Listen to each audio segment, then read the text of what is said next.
What's going on, everybody? It is your humble YouTube live stream host, Tim, back with another stream. Early morning this time. Let me try to get this lighting decent. Think we're good. Anyway, little early in the morning. I don't think I've done one of these in a while, but today I'm off work, and I was like, I really want to do a morning stream. I want to enjoy my coffee with y'all. Okay, I want to enjoy my coffee with y'all. Normally, I would just be, sitting on YouTube watching something, but I was like, I want to enjoy my coffee with my YouTube friends. Donnie, how you doing? Retired 2019, how you doing? A Goblin, check it in. How you doing? How you doing? Oh, just got an email. Sarah, good morning. Good morning. Bobby, what up? Nice to see y'all. Come on in. We're going to get positive. Warning, there might be toxic levels of positivity in this stream. Warning, this stream might cause fits of laughter, fits of laughter, bouts of joy. You might lose your worry. I don't know. Those are the goals. Those are the goals we have for our stream. So come on in, come on in. T-Tom Dreamer, good to see you too. Thank you, thank you. Ireland in the building. Yes, yes. The real 4778. Checking in. Oh, retired 2019. You're watching the Winter Olympics? Nice, nice. I don't. When I was a kid, I loved the Olympics. I think I liked the Winter Olympics better because of figure skating. My family was really big into figure skating, but I don't know. As I've gotten old, I just have too many sports to watch. Like Unrivaled is going on now. Women's softball's back. Women's college gymnastics is going. Like I just got too many sports to watch, so it's hard to fit in the Olympics. But I'm glad people are enjoying them. I'm glad we still do them. Bulgaria in the building. What up, Peter? How you doing? Bobby cleaning the toilets. Hey, I know all about that. I know all about that. Nothing wrong with that. It's an honorable profession. Scrubbing them toilets. Somebody's got to do it. Somebody's got to do it. Hayes, what up? What up? Good to see you. Mighty, you're welcome. You're welcome. I appreciate that the fact that you're getting something from the videos and from the stream. So I appreciate that. And if you want to call it solid wisdom, I'll take that. We'll take that. So thank you. And I'm doing well. I'm doing well. It's my day off. So yesterday, actually got to get out and do a little. I made a couple shorts, and so you could, if you watch those, you saw I was kind of a little out in nature. I was at this park that it's actually it's kind of like up on a hill, like right behind a neighborhood. So it's actually kind of in town, but it's one of the few places that you can kind of get away. There are a couple trails where you can kind of get away, but they were slick. Like I got on some of the trails, but the one I wanted to get on that really kind of gets you away from people, slick. It was slick. Like I almost fell down. Like I got my nice gray Skechers that I only wear. I got a nice gray polo shirt I wear, and I wear my gray Skechers. It's like my airport outfit when I travel. I wore that just because I knew I was going around people. And I got the shoes all muddy because the trail was all muddy. But it was worth it. It was worth it. Got to do a couple shorts, and I got to just be out. Decent weather. High 40s, I think. So yeah. So today I was like, yesterday was my kind of goof off day off, and I was like, we're working today, so we're here. But this doesn't feel like work, 4186, how you doing? Hey Williams, what up? Word up. Yeah, we got the Back to the Future classic shirt on. We got the Back to the Doc and Marty. You see. Yeah. That movie means a lot to me because my dad really likes that movie, that whole actually trilogy, and I remember watching them growing up.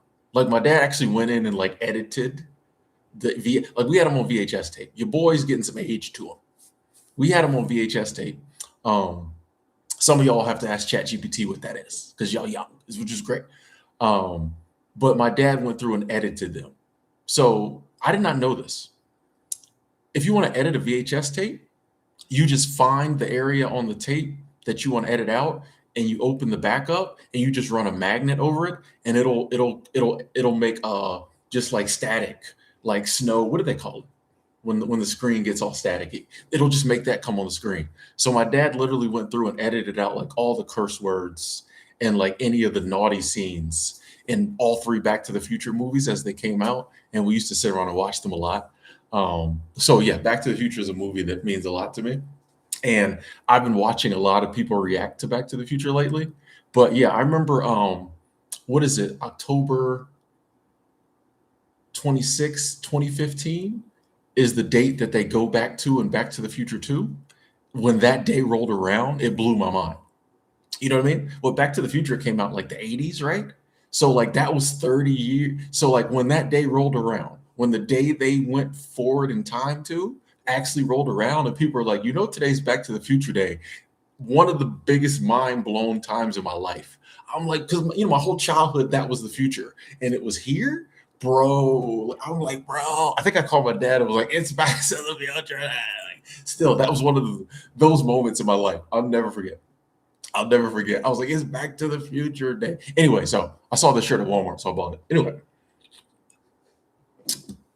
or freaking humans will find a way. Black Hole, how you doing? Tweaks, what up? Alejandro. Goblin, no, I'm not into combat sports. It's just not nothing against it. It's just I just don't enjoy watching. Like I only watch women's sports, so I definitely don't enjoy watching women beat up other women. You know what I mean? So it's just not my thing. Victory, okay. Xantera reached out for an interview. Nice. Congratulations. Yeah. Let us know as much as you want to share, as much as you want to explain. Slim tonight, what up? We back. Don't be so gullible, McFly. Your shoes untied. Okay. I'll tell you, I can quote. I can quote. 222. I love the twos. Good morning. Evening for you. Okay. Dealing with burnout. Hey, that's what we're here for. We try to help in whatever way we can. A lot of times with burnout, it's even more important to have things in our lives that we enjoy, that we can focus on, that bring us some happiness, that get our mind off whatever is burning us out. I think sometimes when we're burnt out, we just need to relax and do something low pressure. You know what I mean? Just do something different. Get rid of that burnout. And I hope you get over that. 1994, be back after lunch. Okay. What up, Michael? He sells resale. Hey, how's it going? Yeah, I want to do a morning stream because I just like to come on at different times and just see like who's up, who's out and about, what the audience is like. I know like in the evening times is better because more people are off work and more people can tune in, but different for some people this is evening, and when we normally stream, it's morning for them. So I was like, I'm gonna hop on, And like I said, I just wanted selfishly, I wanted someone to talk to while I was drinking my coffee. So, which actually the coffee shop I go to when I first got here, like in November, not very friendly. I was not excited. Now, some of the friendliest, nicest, and if we're being honest, cutest people. I was like, man, it's like night and day in there. Now I walk in there, I'm like, man, they just got some of the friendliest, cutest women working up here, and everybody's just nice, Even the dudes are super nice. Like I'm like, okay, this is how it's supposed to be. So I was expecting it to be. So it's always great when I find a coffee shop I like. Foxy Nomad, like the name. Said I left Minnesota last December and drove all the way to San Diego, then all the way to Florida. Nice. Trying to find some kind of seasonal work down here where it's warm. Hey, I don't blame you. I mean, I know Cool Works doesn't have a ton of Florida stuff, but I'm sure you can. I feel like Florida is a place that, especially this season, I know places are doing more hiring because of the snowbirds, things like that. So I'm sure even on your own, you could probably just walk in somewhere and be like, hey, I just need work for the winter, and you probably find something. So good luck. How do you think life was being one of the first humans on the planet millions of years ago? I don't know. I'm sure it had its joys and its excitements and its wonders, and I'm sure it had its challenges. Probably similar to our lives, just no Wi-Fi, you know, you know, no toilets, which might have been better. They probably ate. I would love to go back to that time just to see how healthy I would be, just to see how much healthier I would be if I was eating food. Like you had to eat foods, like there was no not healthy food unless you just ate like poison. You know what I mean? This unhealthy food is something we created. So if you were one of the first human beings, like everything you ate that you were supposed to eat was healthy. There was no such thing as unhealthy food. You know what I mean? So I would love to go back just to eat, you know? And if that meant, oh, people are like, oh, but you died earlier. Okay. Give me 40 years of good eating, healthy living, and let a saber-toothed tiger get me. Okay. You know what I mean? Like I think there's trade-off. I would go back. I just want to eat like an apple from like a OG apple tree. That's what I'm trying to do. Some saber-toothed tiger steaks, some good. I just want to go back and just eat good. I just want to eat good. The more people talk about it, and I honestly think I would have to like meet somebody, and like she would have to know more about this stuff than me. But the more people talk about it, the more I'm like, I kind of wouldn't mind like a farm, bro. I just want to grow some food and like eat. Like that's what my big thing now is like, I just want to eat some healthy food, bro. I shouldn't have to leave the country to get healthy food. By the way, I was down in Mexico City eating good. Last month, I was down in Mexico City eating good. Come back here, stomach's acting crazy. Happens every time. But I just want to eat some good, fresh food. I'm gonna have to look into this farm thing. I don't know. We'll see. We'll see. But yeah, I'm sure first humans was eating good.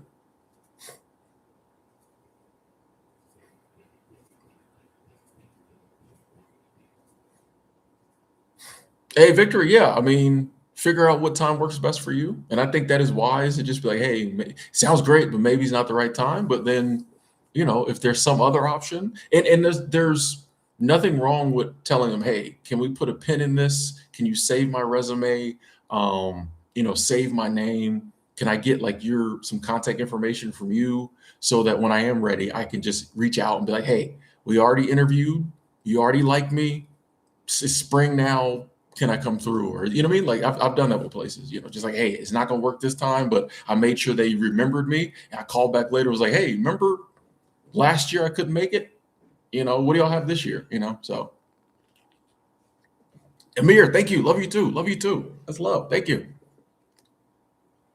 Oh, Diamante, that's you. Okay, got you, got you. Yeah, nothing wrong with taking a little time off, my brother. Cassandra, I'm great. I'm great. How are you? Greetings. One no. Dude is angry. Who's angry? Okay, that must have been a mistype. We'll keep an eye on Triple J. I don't know who you're talking about. Angela, checking in. Good morning. Ain't you supposed to be working? Gregory at work on standby, getting paid to watch the stream. Nice. They hiring down there? They hiring down there? Goblin been streaming on Twitch, trying to learn how to set up OBS on your computer. I've been trying to set OBS up on my computer for about 5 years, or saying I was going to. I looked into it once and never did. Actually, I'm glad you reminded me of that. Up here shortly, I probably will get like a gaming laptop, just because I want the power and the speed, and then maybe I'll actually start streaming with OBS or something. Yeah. First man ate from the land. Facts. That's what I'm talking about.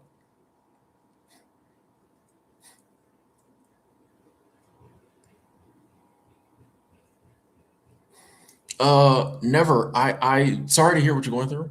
And I appreciate you feeling comfortable enough to share it with us here. First thing I just have to say, and I would imagine other people have told you this. Um,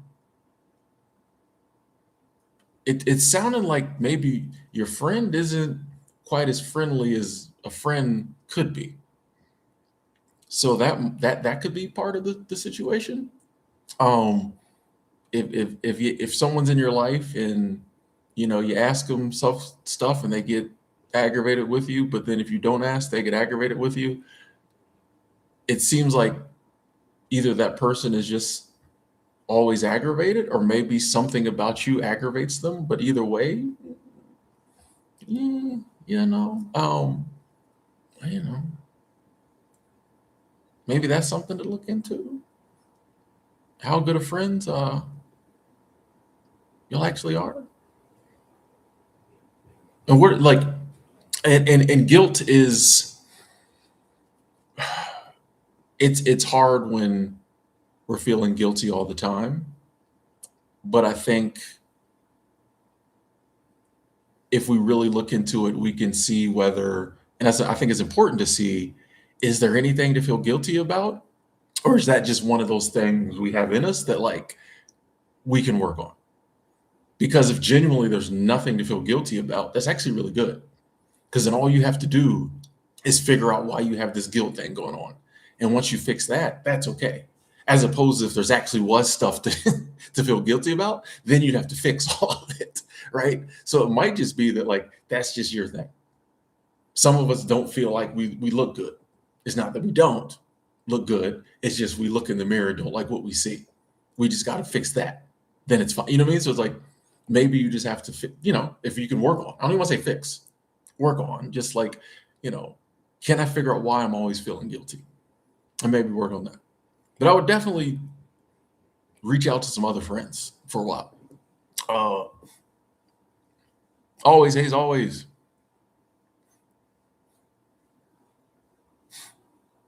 Yeah, I saw that in another stream. I was watching a gamer, and they said that the wrenches turn to shields. YouTube did that. I don't know. I don't even know what that means.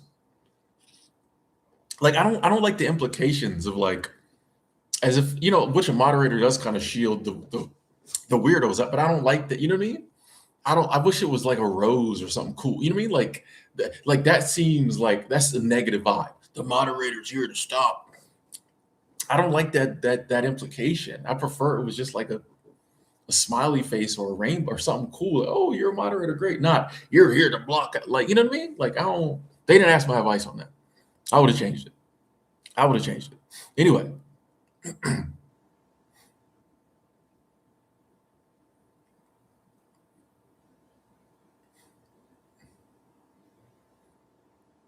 What up, Pang? Getting back to it. Okay.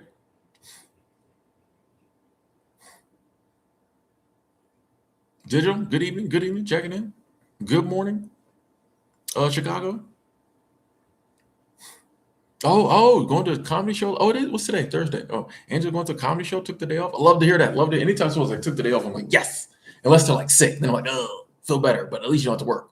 But if you just took the day off, so you would go to a comedy show. I ain't mad at that. I ain't mad at that. To use some of that PTO. I know you got it. Let's go. Gregory upgraded the PC right before the upgrade your RAM before the price started skyrocketing. Smart. Hey, Foxy Nomad, you're welcome. You're welcome. Glad you're enjoying the content. BC, what up? What up? What up? Appreciate you checking in. Uganda in the building. Let's go. I gotta get over to the motherland. I got to. Good to see you, my brother. Thank you.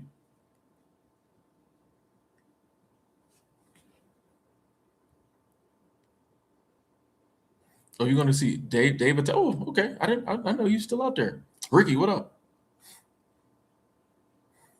Goblin ordered a portable washing machine. Okay, for the RV. Nice.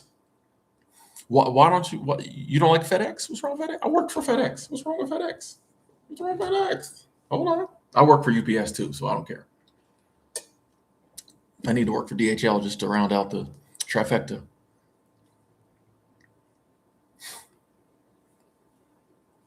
Hey, Pang, I think that's, when it comes to anything in life, drinking anything, yeah, I think we have to figure out for ourselves what works for us. I think far too often we just follow what someone else does and think that's going to work for us. But if just like, yeah, it's like, hey, I just take a month off and, get cleaned out, have a reset. And then, if I want to have a couple of drinks after that, if that works for you, that's fine. I was the type of person, I had to stop. Like I'm allergic to drinking. I can't do it. I break out into bad behavior every time I drink, pretty much every time I drink. So I had to let it go. But that doesn't mean everyone has to. I always say I have lots of friends who drink and they're fine. You know what I mean? So like, yeah, it's just cool in life when we figure out what works for us in all aspects of life. That's really the message. Find out like what you want to do, what, and then figure out how to do it, like the way that works for you. That's life. Figure out what you want to do, and then find the way that works for you to do it. Somebody should clip that, post it, go viral. That's life.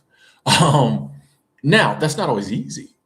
Like it takes time to figure out what you want to do.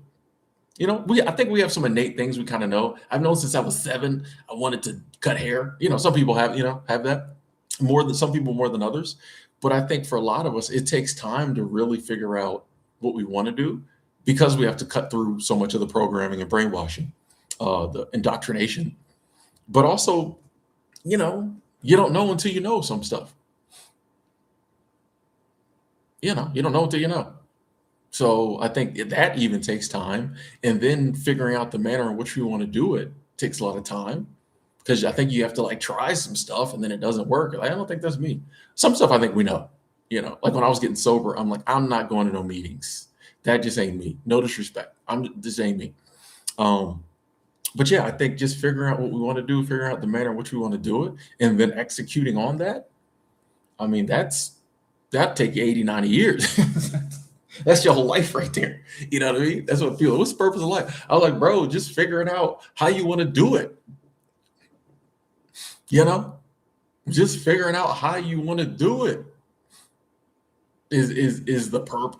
Like, okay. Finland in the building. Hirmus, how you doing? Cycling to work in the cold. Okay. We here. See, this is why I like to stream at different times. It's evening over there in Finland's. Cold. I bet that bike was cold. Hey, glad you made it home. You have to start looking for another job soon? Yeah, riding that bike. I can't do this. Hey, trust me, I've been walking home from work before, been like, nah, I ain't doing this. Nope. No, usually I like walking. I will admit my walk to and from work is not very scenic. I don't like it. Y'all know me. I have to be surrounded by beauty. Currently, my walk to work is not beautiful and it's bothering me. But so like when it's cold or snowing, I'm like, bro, I ain't doing this. Nope. Anyway, I get it. Good luck on the job search. Brazil in the building. Dan, how you doing? Starfish, hello. Heather saw the shirt and had to click. I wish the shirt showed up in the video. Well, look all the way at the bottom. Hill Valley, 1985. Yes, I like that. I don't know. Yeah. It's a good movie trilogy, Heather. Did you like the third one? I didn't realize until later in life that people hated. A lot of people don't like the third one. I just, I was a kid. I'm like, oh, it's great. Another Back to the Future. You don't realize till you get older sometimes. Like I watch a lot of people react to part 1 and part 2. I don't ever really watch people react to part 3. Or I'll start and I'm like, whatever. So I get it. Oh, you like the Blue Shield Angel? Okay. Carmichael, what up? Wisconsin? Oh, Heather, you're in Wisconsin? Oh, nice.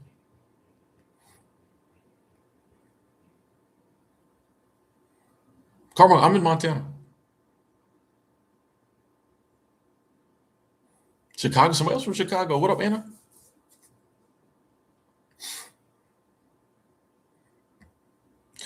Victory, I do think, let me read the question. It says, what is your opinion on all these influencers on social media regarding hustle culture, ultimately just to tap into your fears and desires to sell you their course? I have seen this happen, as someone who's kind of in the same space. I think I'm even more hypersensitive to it than other people might be. I will say this, people are waking up. So there was a time when that was the move. And some people still try to do it, but like that was the move. You become an influencer, you show people how great your life supposedly is, and then you sell them a course on how to make their life great or whatever. And for a while there, I think that was really the move. I think people woke up, and so you see a lot of those influencers kind of falling off now. And like I don't ever want to knock nobody's hustle, and I don't ever want to see nobody fall off because the day might come. Well, I mean, there's been times on my channel, so it's not a fun day. So like, I don't want to be like, that's what y'all, but I have noticed that like people are waking up now And the whole like, oh, buy my course on how to live, yeah, how to glow up, and people ain't doing that as much anymore. So I think, it had its day, and I would never do anything like that. Like I like to think I would never do anything like that because like, you know, but I can't knock the hustle. I don't like it, but like I can't say that that person genuinely didn't think they had a good course. Or I mean, like, you know, hang on one second.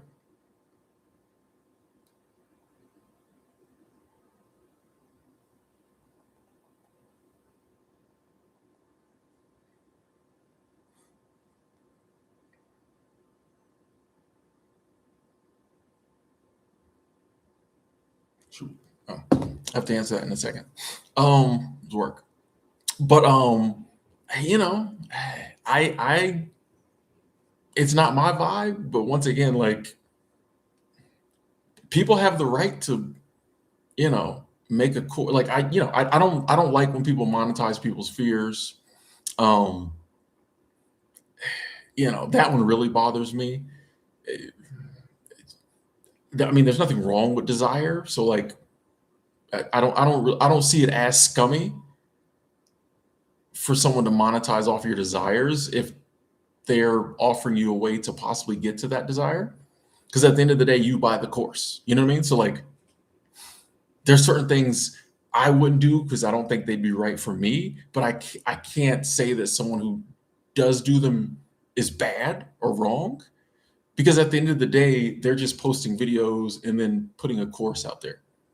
You know, it's kind of like if there's a restaurant that sells horrible food, like it's just not good. I can't be mad at them, right? I just don't eat there. Like you have the right to open a restaurant and try to monetize off people's hunger, even if you sell crap food. As long as it's not like killing people, you have the right. All we sell is mayonnaise sandwiches, and they're $8. You know what I mean? I could open that and like it's not wrong. People just won't eat there. You know what I mean? People have the right to say, no, I don't want your mayonnaise sandwich in watered down iced tea for $30. You know what I mean? Like, so like, I would look at it and be like, I would never do that. But like, but I think people have woken up. So like you don't see as much of that anymore. Salt Lake City in the building. What up? What up, Judy? Kevin checking in. Hey, yeah, Kevin, you gonna be free one day. Nothing wrong with that.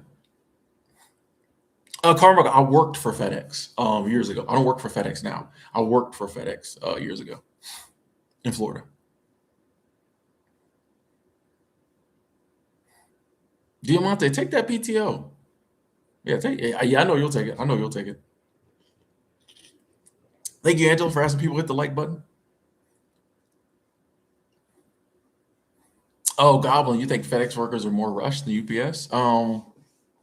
I think it depends on just from having worked for both, and I can't speak for the carriers, but I can speak for like in the warehouse, you just as rushed. If I'm being honest, I think I might have been more rushed to UPS. UPS, and this might have changed, but back when I worked for UPS, they didn't care anything. You was a number, and they cared about the boxes, and you were a necessary, you know, line in the payroll, and was a necessary line item in the expense report. That's about as much as they cared about us. It was all about the boxes. FedEx, when I worked for the, and once again, this is just the warehouse, and I guess each location could be different, but FedEx was about the same, maybe a little more caring, but it was all about the boxes. So, I don't know.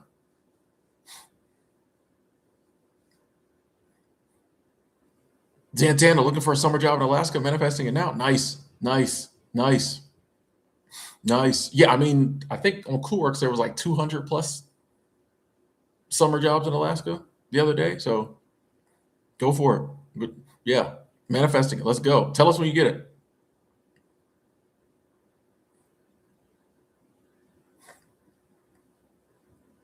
Hey, Victor, I appreciate you saying I was an exception. But I mean, once again, I can't tell people like who decides who has good advice and who doesn't.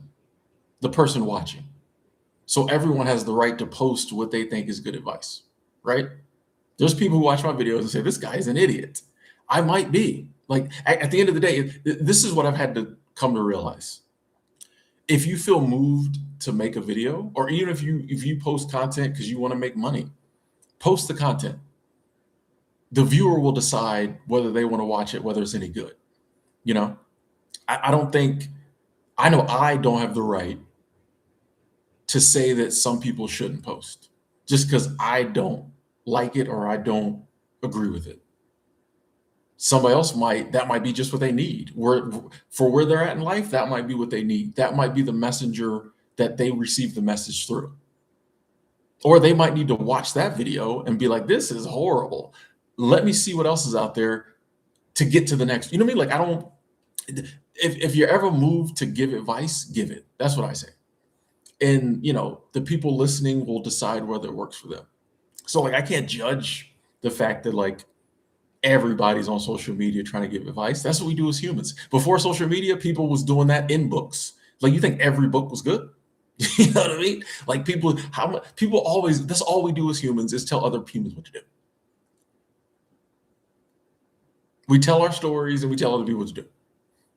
Hopefully it's helpful. If not, then it's an example of what not to do. You know what I mean? So, like, I can't judge people for, I just, listen to the people who,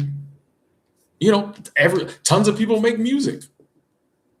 We listen to the music we like. You know what I mean? I can't be like, all these people trying to make music. Like, I want everyone to go for it if they feel moved to go for it. So that's the way I look at it. I don't know. I think you need a real ID now? Yes, I think so. Filling in the building again? Okay.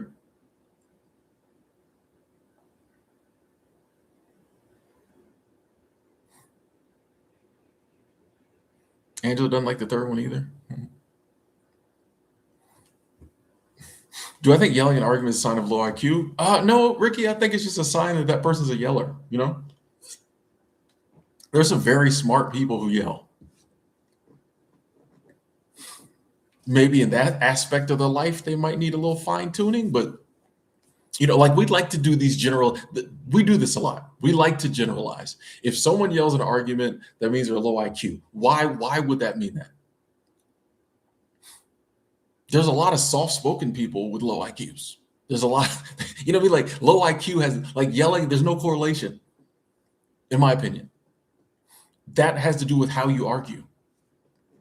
I see a lot of videos like that where people are like, oh, if you do this, this is the sign you have a high IQ. I think people say stuff like that to like try to pander to people. But I think, there's some very intelligent people who yell. There's some very intelligent people who never talk. There's some not as smart people who yell. You know what I mean? Like, that's just whether you yell in an argument or not. We like to think, oh, I can look at a person and see their behavior and instantly tell because of this one thing whether they're smart. And not to mention, like, I wonder why we're like this whole IQ thing. Like, you can't like quantify intelligence. I think so basically, like, there's so many different intelligences. You know what I mean? So like this little so what? You're high on the high IQ test. Respect. Like, I'm not judging. But I think we glorify high IQ. But if someone was born gorgeous, we have a problem. Pretty privilege. You know what I mean? Like, certain things that are like, cool or blessings we glorify, other stuff we down. So like, I don't know. Respect to people with high IQs. I think it's fascinating when someone's just super intelligent. I think intelligence is very sexy in a woman. You know what I mean? But so is like other stuff. Yeah, no, I think strong women are sexy. You don't want to go down the list of things I think are sexy women. We'd be here all night, all morning.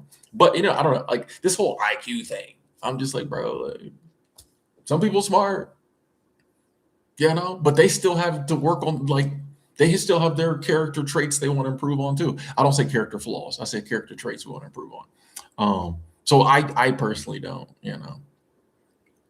Snow Squirrel, what up, what up, what up? Starting to get the message. Okay. Working. Hey, means to an end. You're right, Snow Squirrel. And it takes a while to unprogram what we've been taught. And it takes a while to see you've been programmed. That's the first one. The first one is like, when we first hear it, we don't want to believe it. It takes a while to see, like, wait a second, because like whatever you believe, like I like to look at it this way. I like to think we have like this is a good way to like visualize it. I like to think we have belief slots, right? In our brain, there's slots. Say we have 10 slots for beliefs. Whoever comes along and like slides a chip into that slot first, that's what we believe, right? So like we've had like growing up, some of it like people actually said to us, some of it was subconscious, some of like slowly got programmed. But like our views on work and money, people put beliefs in there before we even realized they were doing it, right? Like they just slid that work belief in, and like now we believe it's like if you were like an Android, you know what I mean? And it's like a little program, and they slide of money. Like you're like, oh, I need if I work harder, I can achieve. I'll be successful. They slide one in about money. It's like, oh, I need to go after money over everything. But you know, and like there's no reason for you not to believe it because that's your belief. Of course you're gonna believe it. It's the only thing in the slot, right?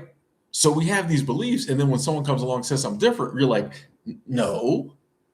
But over time, you know, the beauty of it is them slots are a little bit loose, you know, and over time, if people shake us enough, you know, those beliefs start to slide out the slot. The chips start to slide out the slot. And you start being like, wait a second, I believe, like, I believe this, but like, I'm not seeing it. Is it true? Like, I'm not seeing it work. Like, it's not working that way. And like over time, we can pull that belief out and put another one in. But like in the beginning, it's you know, like you kind of half still believe the one, not the other. But like, yeah, over time, we can change that belief and we can put the belief in that belief slot we want to be there. And like we know we put it there. And we can change that one too. If later we're like, wait a second, that might be a little too extreme. Let me try, you know what I mean? But in the beginning, you don't even realize about you know, like you just, it's your belief. You just assume it's true. Because I wouldn't believe it if it wasn't true. But later in life, we realize like, oh, a lot of these beliefs we didn't choose. Other people chose for us. This is why most people are the same religion as the people before them in their family. I think that's changing some these days, but for the longest time, it was just like a guarantee, like whatever religion your family was, that's what you were. So that instantly made it right. It's like, no, that's just what you were taught. So you believed it. Anyway, hang on one second, folks. I have to answer a work email here. I don't have to. I want to. It's actually not a work email.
Okay.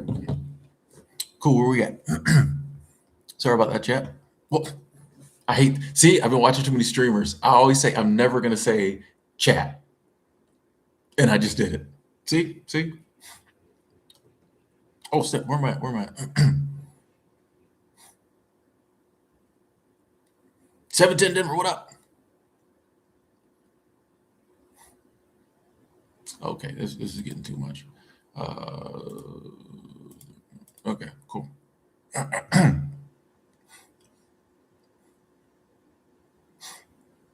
Gregory, exactly. I like Gary Vee too. Sorry if I missed anyone's. Oh, I'm gonna go back up. But yeah, I like what Gary Vee has always said that like, yeah, he has products, but like he gives away so much value for free that like I don't mind, buying a Gratitude Gorilla T-shirt or a Gratitude Gorilla figurine because he's giving me so much for free. And I'm a big believer. I heard the minister say this once.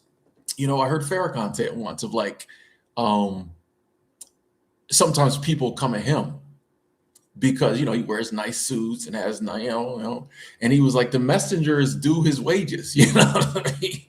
Now we could have an argument about how much wages the messengers do. We could discuss that. But the minister was just saying like, he's devoted his life to helping his people and putting God's message out there. And whether you agree with Farrakhan or not. And I will be the first to admit that he's gotten a lot better, but he be out there sometimes. Um, but you have to respect that he spent his life, trying to help his people. And so like there's nothing that says, and we've been programmed to believe this too. We've been programmed to believe that like if you help people, then you need to be broke because those are the only people like they really want to put up on a pedestal is the people who chose who devoted their life to helping people and chose to do it in like an impoverished manner, or that's the way it happened, or chose just to have very few possessions.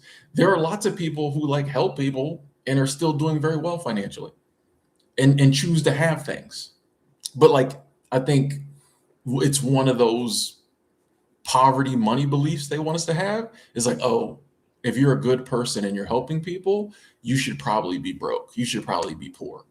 And it's like, if you choose that route, that's fine. But like everybody doesn't choose that route, So like, so there's a difference between like, you can be a very helpful person and very giving person and be financially successful, or you can choose not to sell anything. There's no one way to do it. You know what I mean? I think it depends on like your heart. And if you're just like, hey, like if you've got a really good course to sell it. You know, hey, if you got a crappy one, try to sell it. I don't care. But you know what I mean? Like, I think that's one of those money beliefs is like, oh, if you're doing well financially, well, then you must not be helping people because then you'd be broke. I don't know. That makes sense. Jose, good to see you. Good to see you. February's turned out to be a great month. Nice, nice. Glad to hear that. Always glad to hear that. Always glad to hear the updates from you. Albuquerque in the building. What up, Rick? Yeah, there's emotional intelligence. There's all kinds of intelligences. We don't talk about them. Oh, if you don't have a real ID or passport, you have to pay a fee and you get delayed. Oh, that's just get your passport, people. Trump saw that. Just get your passport.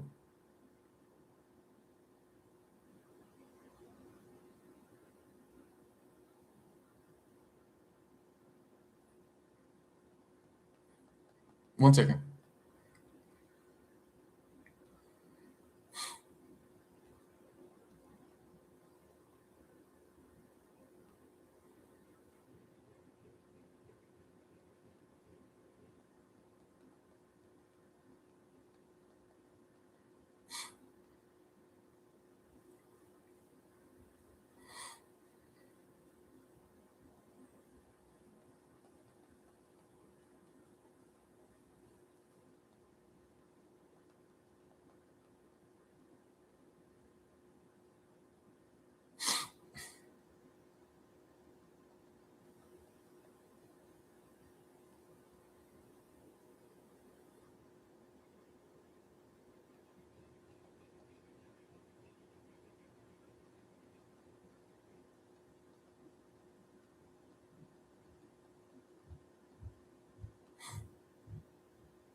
Okay, we back.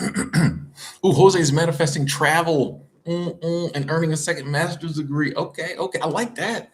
Big goals. Let's go. Let's go. Good luck, Jose. Let us know when you achieve those. I know you're going to. I know you will. Rebecca, just checking on. Always ready for positivity talk. That's what we do. That's what we do. Let's get into it. Rick, you're not a good chess player. I don't even know how to play chess. I keep saying I'm going to learn, um, and then I'm too lazy. I start to learn. I'm like, this is going to take work, and I don't want to do it. I mean, but yeah, Rick. Even if like, let's just say you do have a low IQ, who cares? Like, you know what I mean? Like, say like, okay, you can't figure out how to play chess at the level you want to because your IQ is whatever it is. Like, who cares? Like that's what's going to keep us up at night. Like some test people came up with to test my IQ. Like I'm still him. Like you're still him. Like you still dominate in the areas you dominate. This is just one you might not. You suck at chess. Sorry, Rick. We had to put it. We just sorry to tell the whole internet, but you suck at chess, Rick. But that's just you know what I mean. You know, it's and I'm learning this. I'm trying to work on this. I'll give y'all an example. This one's embarrassing. This one's embarrassing.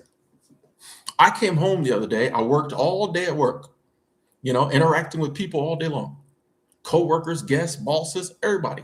I went to the coffee shop after work, had a nice conversation with one of the young girls who worked there.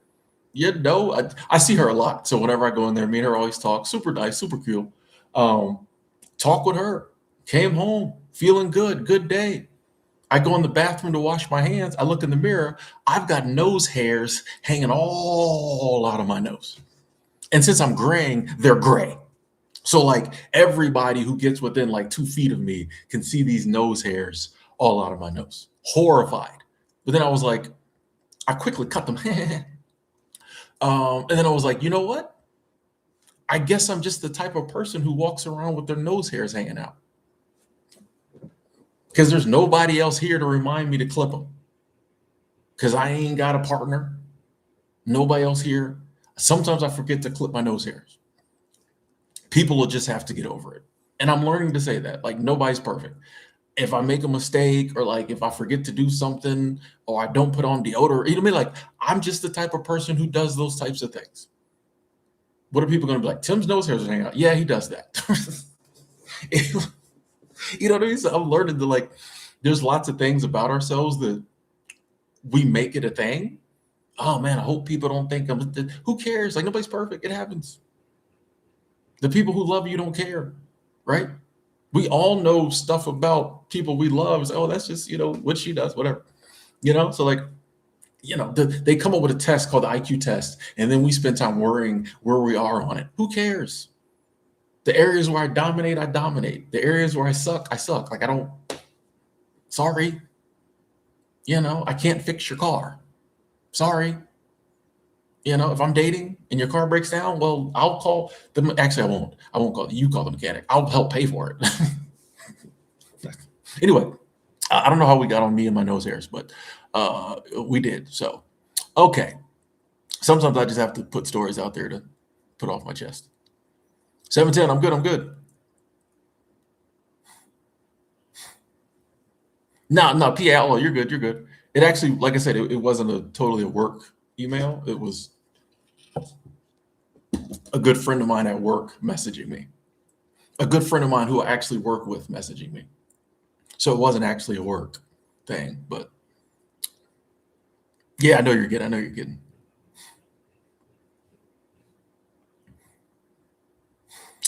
Brack, I don't do. How you doing, Bella?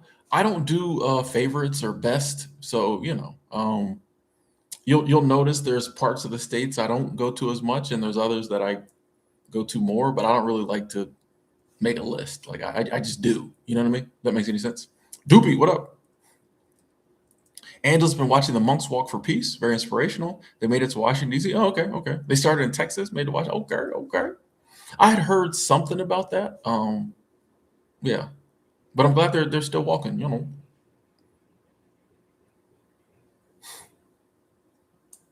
Yeah, Gregory. And that's one thing people don't get about Gary Vee because they don't watch enough to really understand, which they don't have to. Um, but yeah, like he hustles because he likes to hustle. But he's always, especially now, he's like, if you don't want to hustle, you don't have to hustle. Like his goal is for people to have amazing lives. You know what I mean? So like, if you don't want to hustle, don't hustle. Like, but if you want to, do it. You know what I mean? Like, we all have stuff that like we do because we enjoy doing it. That to other people it would seem crazy. Excuse me, I will sit on Whatnot and watch people sell trading cards all day. Other people are like, what are you doing? But those same people will sit on TikTok all day and doom scroll. And I would be like, what are you doing? You know what I mean? Like, we all got stuff, you know. Itchy, what up? What up? Taverse quit your job 2 weeks ago, still doing going application. Hope you'll get something soon. Yeah. See, that's that breathing room I'm talking about, Tay. When you got your rent money for the next month already, you chilling. You know what I mean? Like it's not that pressure of like I gotta find something. And I think it's a better environment to find another job when you're not as pressured. And it gives you the option to quit. You know, you save up a little, you got your rent money, maybe a little your bill money for a month or two ahead. Yeah, I ain't gotta take this job. Yeah, I'm out. I'll find something better. And then when you find something better, like then you know you can do it, you're even less likely to take a job you don't want to be at. You know, because you're like, man, I remember last time I quit in February, mid-February. I found the job beginning of March. I was good. You know what I mean? So good luck. Good luck.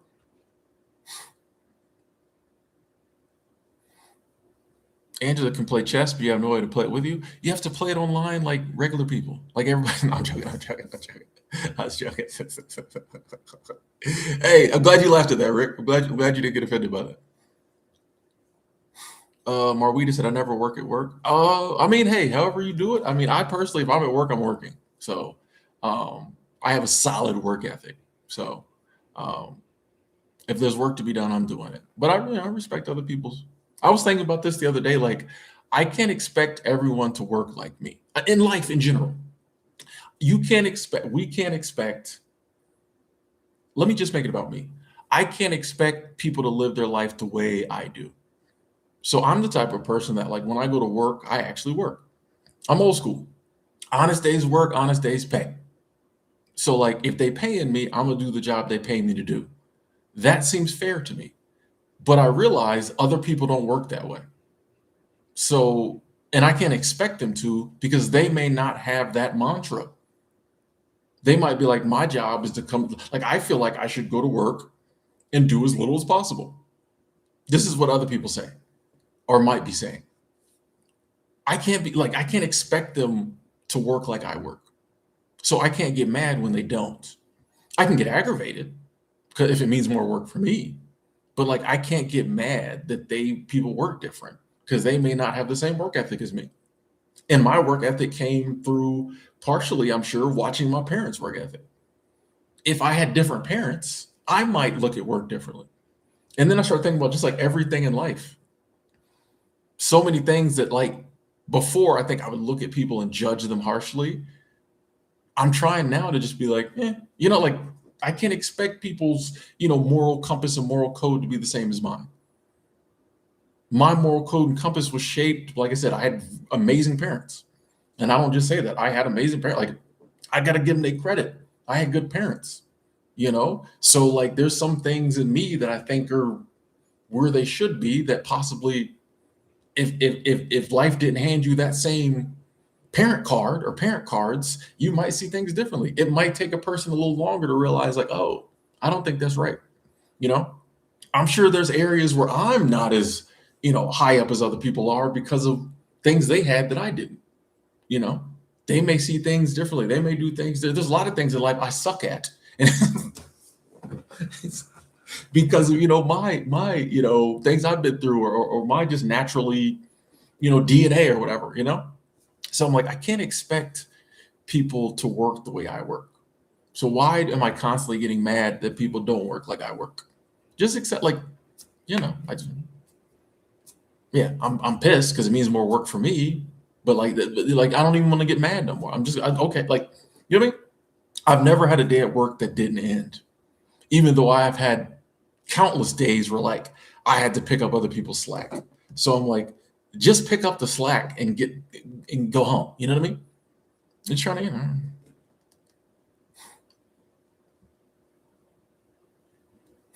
Emmy, I'm currently not doing a seasonal job. The last two jobs I've had have been year round. Yeah, John, you can relate about the nose hair thing. I appreciate that. I appreciate that. Yeah, Ricky, that's OD. Like if somebody at the store now, you didn't say, and I'm joking here, Ricky. So please know I'm joking. But you didn't say in your comment that you weren't doing it. I'm messing with you. I'm messing with you. But yeah, if you just coming in the store and being nice and like she going, nah, I wouldn't have come back either. I probably would have said something like, hold up, sis. Like, don't, nah, you're not finna put that on me. That's too much. Like, yeah, am I being friendly because you cute? Yes. But like obviously that's whatever. So I'm not even gonna bother you with that no more. Sorry if I came across whatever, but you're not finna be, nah, we're not playing that game, throwing that title on me. But yeah, no, you don't have to worry about that because I can't come back, you know. Confessions says when you post your videos, do you put under the category of education or travel? I don't put any categories. No, yeah, I don't. Yeah, I don't put a category. No, I had to think about what you're. I was like, what? I guess there is a thing where you can do that. Yeah, I don't put any category. I don't think it matters. The algorithm is so tight these days that it knows way more about the video than you could ever categorize it. So yeah. Um, yeah, the day could come where like it makes it like they'll start having video, they'll have AI, they possibly will have AI title generation where it'll be like, do you want AI to title this video for you? Watch, wait for it, wait for it. And then they'll have thumbnail. Watch, they'll have it all. The day will come when like you just upload the video and AI will do a title, description, thumbnail. So, but yeah, I don't. The AI, the algorithm's so tight, it figures out all that stuff. Yeah, way better than I could. So I don't even bother with it. But even when the algorithm wasn't tight, I think I stopped doing the categories. Well, like I don't think it really matters, honestly.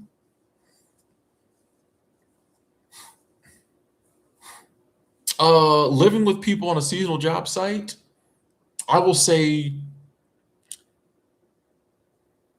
I enjoy the fact that you get a lot closer with people because you see the same people all day, every day.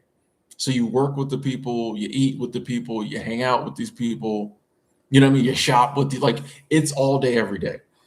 And so when you come across like a good friend, it's almost like college. I never went, but I would, you know what I mean? That same vibe of like it actually even more probably even tighter, but it's kind of that same environment. Like if you're on the campus, at a national park or like when I work at the YMCA, like if you got a friend, you get to hang with that person, like especially if y'all work in the same department, like you get to see that person all day. You know what I mean? You might work together. Y'all eat lunch together. Y'all hang out. So it's like if you make some friends, it's awesome because like you get to as adults we don't ever do this. You know, to be able to spend like days on end, months on end, like all this time with like someone you care about is awesome. On the flip side of that, the people you don't like, you get to see them all day. All day, every day. You get to work with them. They gonna be trying to, eat near you. You know, no, that's not always true. Sometimes, like, there's some people you don't rock with. Y'all just don't rock with each other, and y'all don't speak. Y'all don't. You ever had a cool I don't rock with you person? Like y'all just don't rock with each other, and it's mutual, so no one's offended. You sit over there, I sit over here. We don't speak. We don't talk. It ain't no beef. We just don't rock with each other. Then you have the people like you don't like, but they like you. Those are the worst ones because they all hey want to be sitting. You like, bro. So like you get when that happens, it can be challenging, but the love always outweighs the hate. So it is really cool, like, when you get to see your friends 5 days a week and like y'all get to like you get to know people at a seasonal job because y'all got a lot of time to all summer. Like, but it's a vibe though. It's cool though. It's cool. You really it's like I said, as adults, we really I don't think I've ever got that, you know, to where it's like, hey, we work together all day, and then it's like, what time you going to dinner? It's like 7. All right, I'll be there. Eat lunch, eat dinner. You might be like, hey, what are y'all doing? We're going to movies at like 8:30. Okay, cool, let's go. You know what I mean? Like it's cool. It's cool. It's cool. Now the shared room situation. This is why I won't do a shared room anymore. That can be challenging if you get a bad roommate. But I'll be the first to say I have been the bad roommate before, especially when I first started seasonal work. So it's you find a roommate and y'all don't mesh, it can be challenging. That's why I don't do shared rooms anymore. Um, but it's doable. I've done it.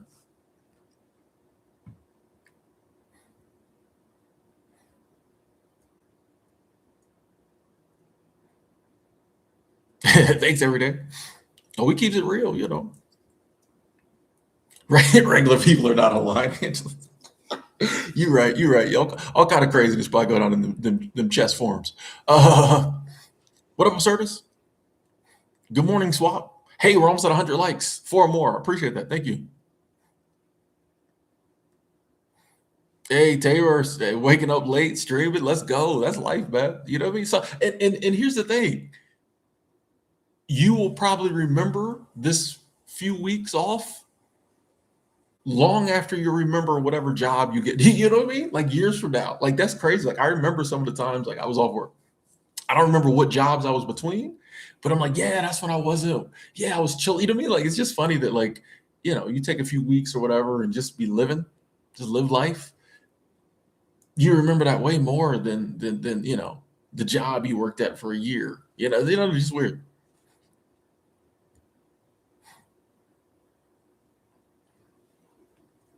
And I respect that, Gregory. And once again, you you fulfill the contract. If you agree, if you say I'm gonna do X amount of work for X amount of money, and you do that, I respect that. You know, you fulfill the contract. Um, I just think a lot of people don't even do that, and I'm like, well, that's kind of unfair.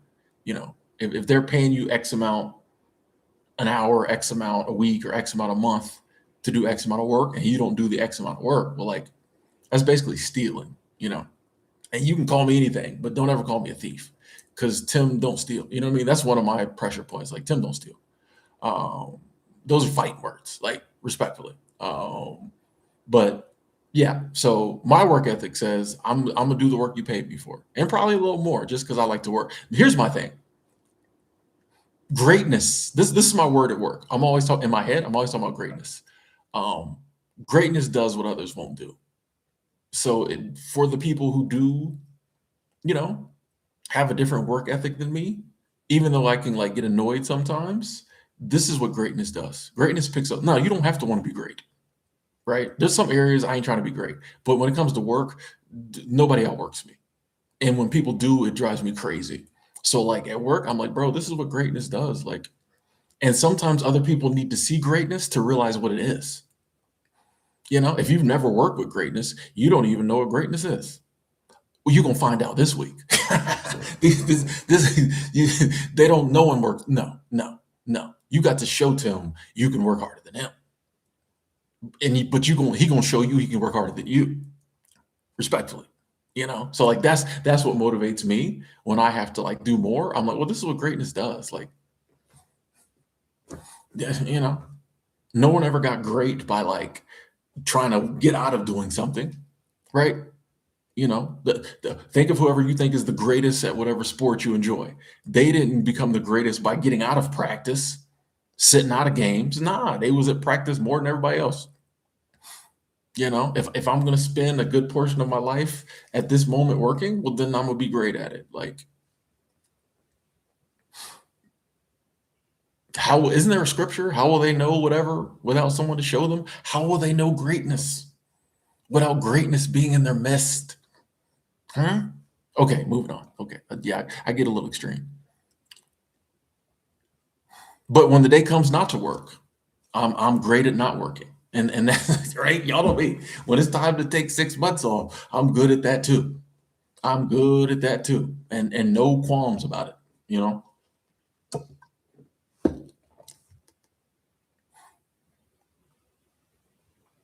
Hey, Senator Man, you know, I like that phase three.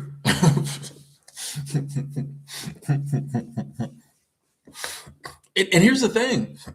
I feel like a lot of people, are missing, like, I think at a younger and younger age, kids are getting, we're making kids be serious about life. However, I think that is changing too. I think my generation, we were very indoctrinated to, you know, get serious. Coming up in the '80s, it was hustle, hustle, go. I think the kids now aren't as tapped into that. Um, but like, yeah, I think the system, when it can, wants you at like 7 to already be worried about, what college you're getting into and things of that nature, which is crazy. Hey, we hit 100 likes. Thank you, thank you, thank you. I love y'all. Thank you.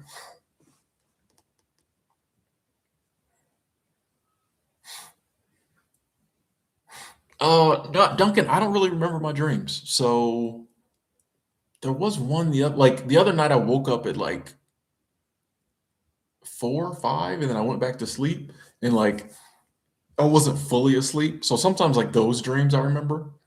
Um, when I wake up, I remember when I wake up, but I can't really place it now. But I remember being like, oh, that was an end. But yeah, I don't really remember my dreams. Like I said, I could probably count on my hands, maybe even one hand, the dreams I remember, like really remember. But yeah, when I wake up in the morning, I don't remember. If I do, it's usually a very traumatic dream. Um, it's either like a very, very scary dream or like a very, very hot dream. And even then, I'll forget like throughout the day. My brain just doesn't. My brain is very selective about what it remembers. Like I have a lot of movie amnesia. So like I'll watch a movie and a week later, people remember that. I'm like, no. Like the movies I really like, maybe, but just a regular movie, I'll be like, eh. Or if I watched it 5 years ago, people remember when you've seen this movie. I'm like, yeah, remember this part? I'm like, no. So my brain is very selective about it remembers everything. It's selective about my recall. My recall is very selective. Like, yeah. So dreams I just don't recall very well. What up, John?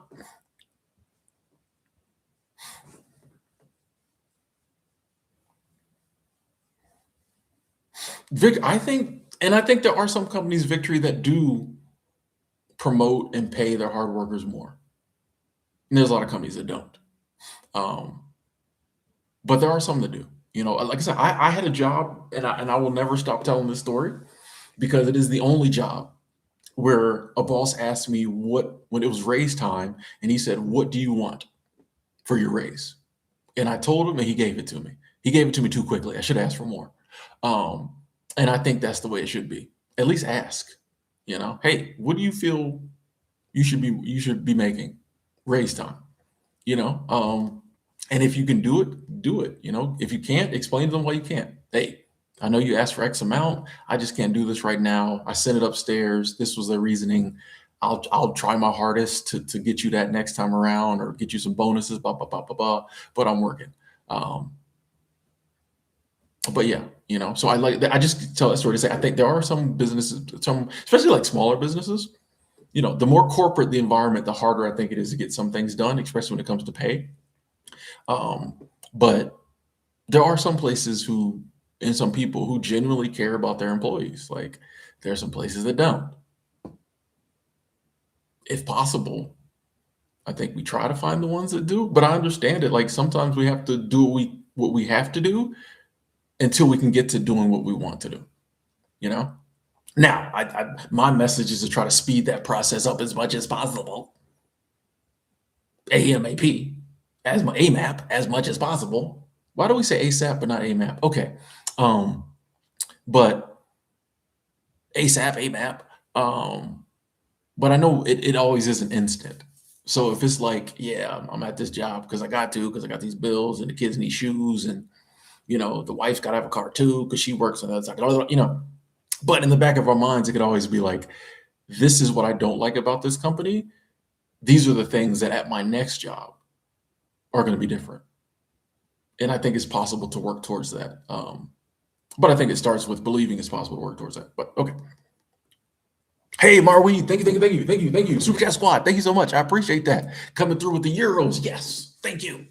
More dollars. Let's go. Thank you. So after 20 years hard work, they kicked me F work.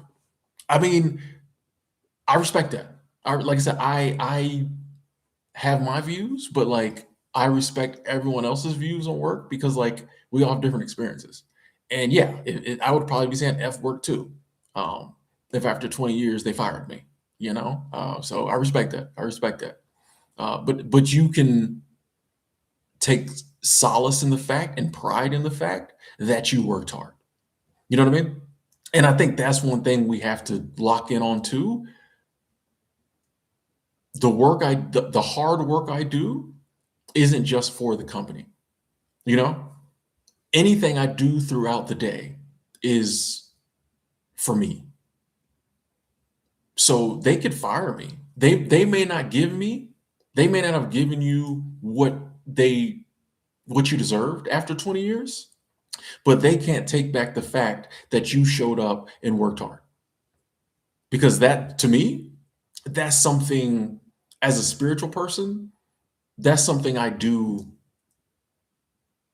because I got a strong work ethic, but also that's my way of like, I think the universe works better. You know what I mean? I think, you know what I mean? Like that's deeper than, you know what I mean? That's deeper than working for the company.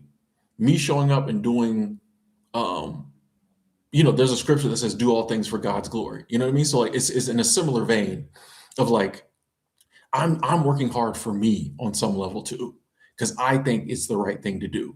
And so like, no matter what the company does or how they compensate me or how they treat me, they can't take that from me. That I showed up and did my job, and I can sleep at night knowing I did my job. Just like when I'm in a relationship or a friendship with somebody, no matter how, or I interact, let's just say how I interact with somebody. If I walk past somebody and I speak and they don't speak back, whatever. I did my part by putting the energy out there. They can't take that from me by not speaking. I like it better when they speak back, but you know what I mean? So it's like, I feel like work is kind of like that. It's like, do what you're going to do, but like, I show up and do my job for me as well, So, but that does suck. They take you down the curve after 20 years. But I appreciate that love. Thank you. Where am I in the chat? Oh, I'm behind in the chat.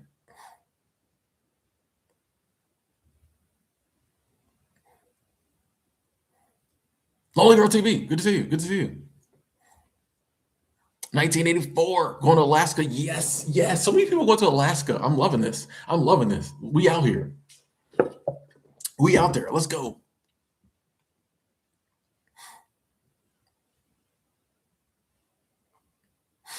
Victory, that's a good question. Yeah, I started seasonal work at 35. I'm 46 now. I started seasonal work at 35. You ask, how do I avoid feeling like unk all the time? Like now I embrace unk, but like, at 35, I didn't feel 35. And so like, I just showed up, and here's the thing, like no one made me feel like unk. And it wasn't really in the beginning, it kind of was. Cause I remember like, my first roommate was with a guy who was kind of the same age. Cause I was like, oh, we're both in our 30s, let's room together. But like, once I got there, like none of the 20 somethings made me feel like unk. You know what I mean? Like we was just all, to this day, you know what I mean? If I show up at a seasonal job, like I think it's just because like the type of people who work seasonally, no matter how we end up there is kind of a different worldview slightly, I think. And so like, it just, you make friends, and like nobody cared how old I was. You know what I mean? Like other than the roommate, the couple roommates I had, my first job was Yellowstone. The couple roommates I had were in their 30s, but like all my other friends were like early 20s, and like we never, You know what I mean? Yeah, like you just don't think about it. Like you just live and hang out with people. You know what I mean? Like you just hang out with people you like, and like nobody cared about your age. You know, especially at 30. Like now that I'm a little older, it's and it's not a thing, but just like back then I still partied. You know, like I don't party now. So, but like if I'm in a seasonal job and I got friends who are younger and they're like, "Hey, we're finna go out and party," I was like, "No, I'm good." So it's like some I might go to bed a little earlier now, or things like that. But like, there's really no, it's just not. If you don't think about it and it's not in your head, I don't think anybody else is really gonna say anything. I mean, they might tease you, be like, "Man, you're 37, oh," but like nobody's coming at you about like being old. Like, and if someone does, well, you just don't hang out with that person because they own something different. But like nobody cares. I mean, also one of my really good friends, he was 60. You know what I mean? So like I had friends who were like 20, and then I had a friend who was like, late 50s, 60. No one cared.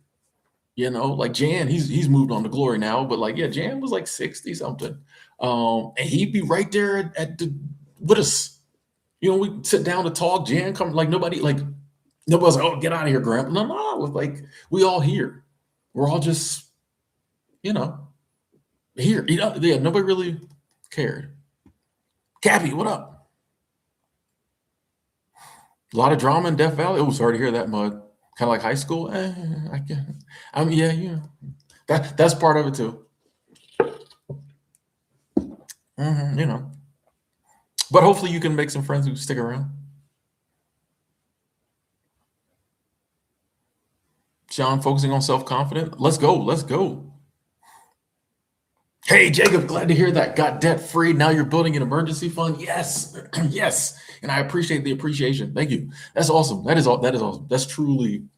It's possible, man. Like it's different. Like I'm. I yeah. Just that feeling of freedom. Like you don't owe nobody, and also like now I got money to just put aside for me. Like yeah, that's a vibe. That's why. Glad to hear that, Jacob, and thanks for sharing. Juan, sorry to hear about losing your job, especially after 10 years. But you've come to the right place for the positivity. We got you. We got you. Countless just said, I'm okay. Oh, we preaching winner.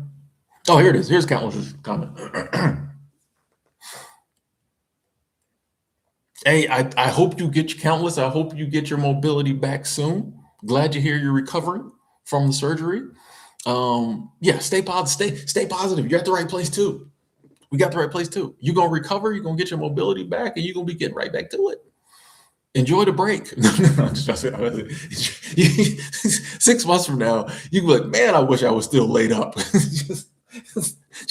just watching live streams all day. I'm messing with you. I'm messing with you. And I'm not making light of your struggling. We just trying to, have a few laughs, get our minds off the things we're all going through, because we all go through things. We can still be positive. But good luck. Hope you get your mobility back soon. Hope you heal up perfectly and get right back to doing what you was doing before. The things that bring you worth, because that is important in life. Like we need to feel worthwhile. We need to feel like we're doing something, like we're making, like there's a reason for our being. And that is one thing I think we don't focus on enough in life. I think we focus on that in areas that don't really mean anything to us, and then we wonder why. But when we find things that make our life worthwhile, I think we need to double down on those. And so, yeah, it can't suck when those are taken from us temporarily, but excuse me, as long as we can get back to them, we can get back to them. Y'all know, let's go.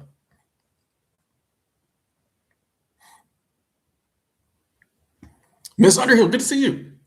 Good to see you. Glad you're feeling inspired. Now I'm trying to remember what I was talking about when you came in. That might have been crazy.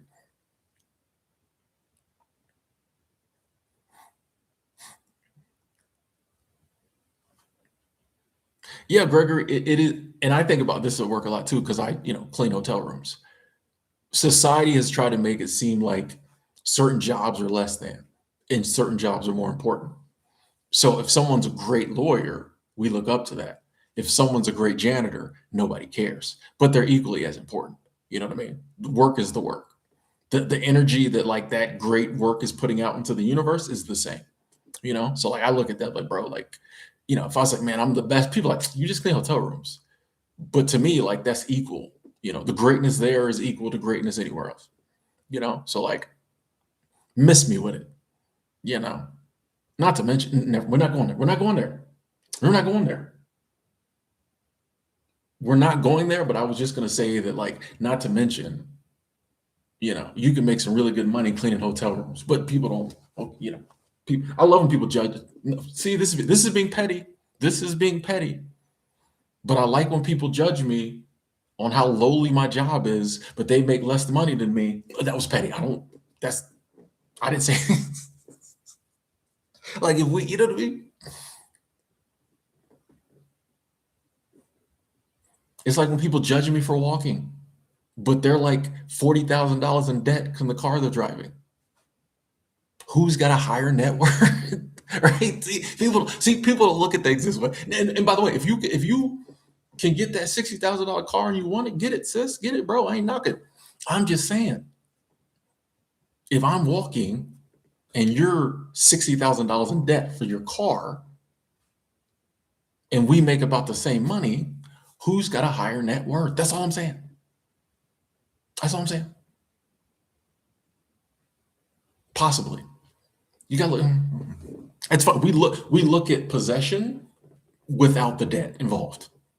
Like if someone has a huge house and you've just got like a regular house, but like their house costs 5 times what yours cost, but even if they make twice as much as you might still be doing way better than them financially. Not that financial is the only metric, but you know what I mean? Like we don't, but we just like, oh, that person has a huge house. They must be doing great. But it's like, that's what this goes back to my short the other day, where people's like, oh, you got to really buckle down and start, you know, doing things the right way when you get a certain age so that like you'll be prepared later in life because we look at things a certain way. But I'm like, that's implying or assuming that if I continue living free, that I'm automatically like going to be broke. Like, why can't I live free and still make the same moves that someone else is making to set themselves up for the future? You know, I don't know. I'd look at things different. Okay, back to the chat. Zimbabwe in the building. Mahir TV, good to see you. Salute.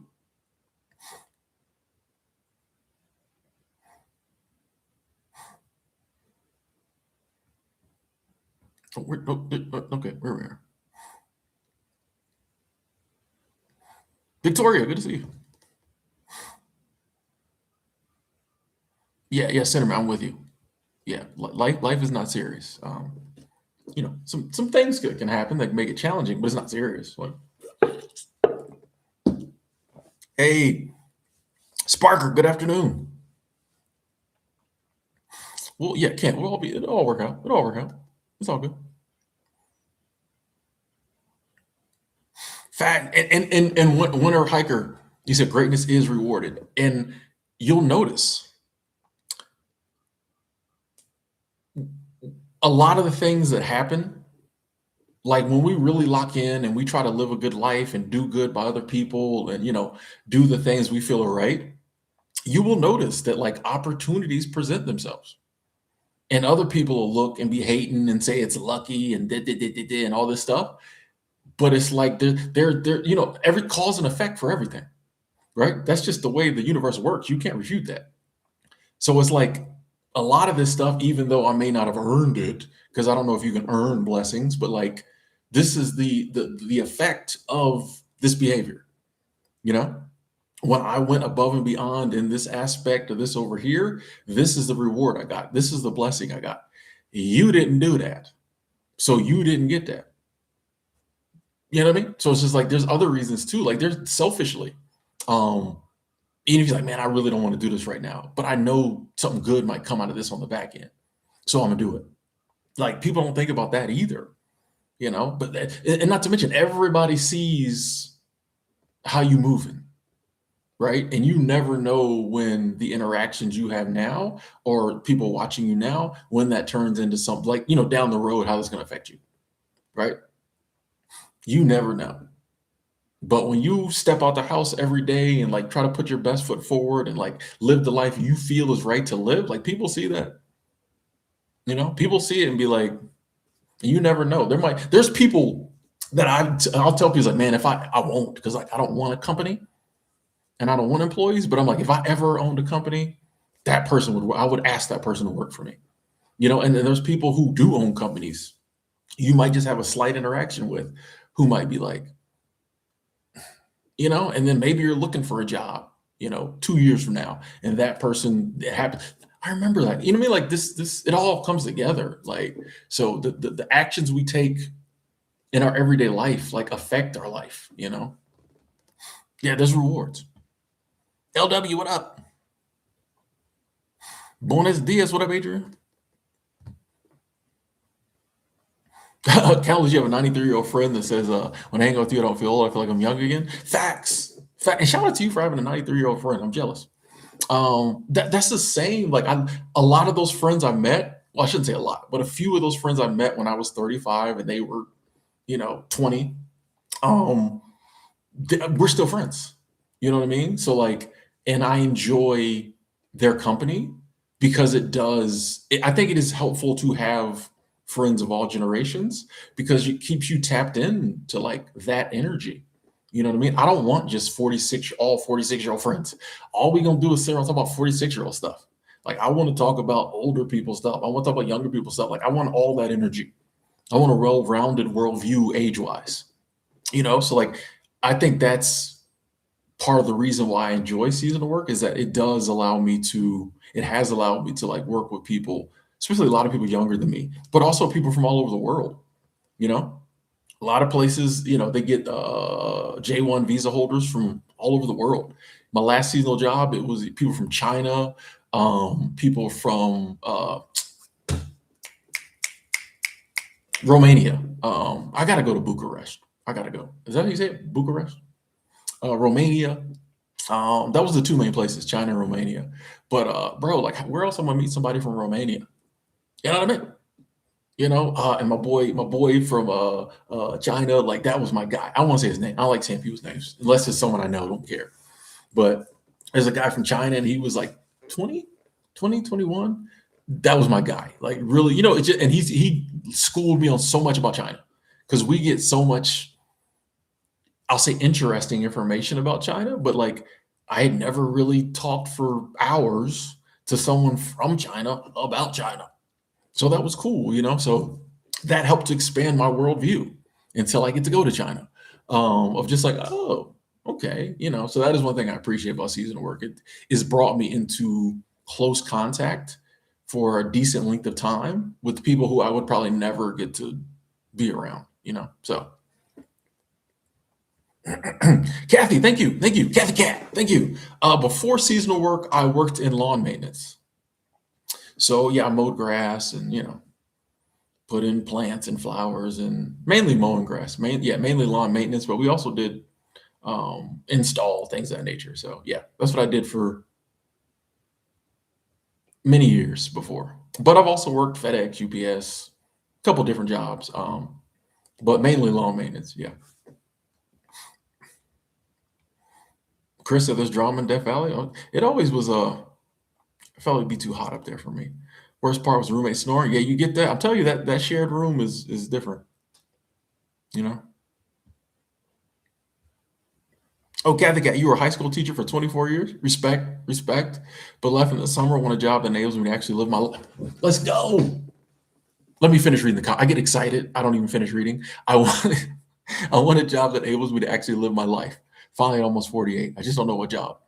And shout out to you for at 48 coming to that realization. But like that's you not knowing what job is kind of the cool part because now you get to figure it out. You know what I mean? Like that's that most of our life is not like the last time they really gave us that choice was like when you're like 18, 19. They're like, what do you want to do? Hurry. But it's just like now, and then since then it was just like go, do. But you're back, do. But like you're But like now you get the chance to figure it out again. It's like you got time, you good, you chilling. You get to figure out what you actually want to do. Like it's amazing, right? No pressure. It's like, even if I take a little something here or there just to see if I like it, like ultimately, you'll know it when you find it. And so now it's just like finding it. You know. Oh, wait, where's my water? Where's my big water jug? Thought I had water would do it. Anyway, good luck with that cat the cat. What do I do for cheap food? Freedom. I don't eat cheap food, respectfully. Yeah, I don't eat cheap food. So I either I said I'm gonna stop shopping for food at Walmart, but my main I eat a lot of steak, I eat a lot of lamb, yellow rice, um, and I like those sausages. Is it Andeville sausages? I like them, but I think my stomach has started to not like them as much. But yeah, I don't really go for cheap food. I like to eat good, and honestly, I feel like my food choices are a little limited where I'm at currently. So I may have to change that eventually. But yeah, I don't go for cheap food. I don't really go for, and I feel like I know this is somewhere where I've changed, is when I first started, even, when I first started working and even when I first started this lifestyle, I was all about cheap. And I have thus learned that that was a scarcity mindset on my part. And I feel like when I have the abundance, go for what I like, go for what I want. Now, if there's moments where like I have to go cheap, cool. Um, but I found that as I've kind of changed my mindset to an abundance mindset, I've kind of always had what I needed to eat. In this case, we're talking about eat what I wanted, So I don't really necessarily go for the cheap option. Now, I want a good deal, and if I can find a good deal, then yeah, if I can get it for less, yeah, but I more so go for, what I enjoy or what I want to eat, and just have the hope that I'll be able to keep doing that as long as I have a body that needs to be fed. Hey, Gregory Smith, thank you, thank you, thank you, thank you. Super Chat Squad, thank you so much. Said you said do. I do it. I do it. Thanks for the positivity. I gotta go. Bye. Hey, thank you. Thank you for the love. Thank you for being here. Thank you for getting the joke.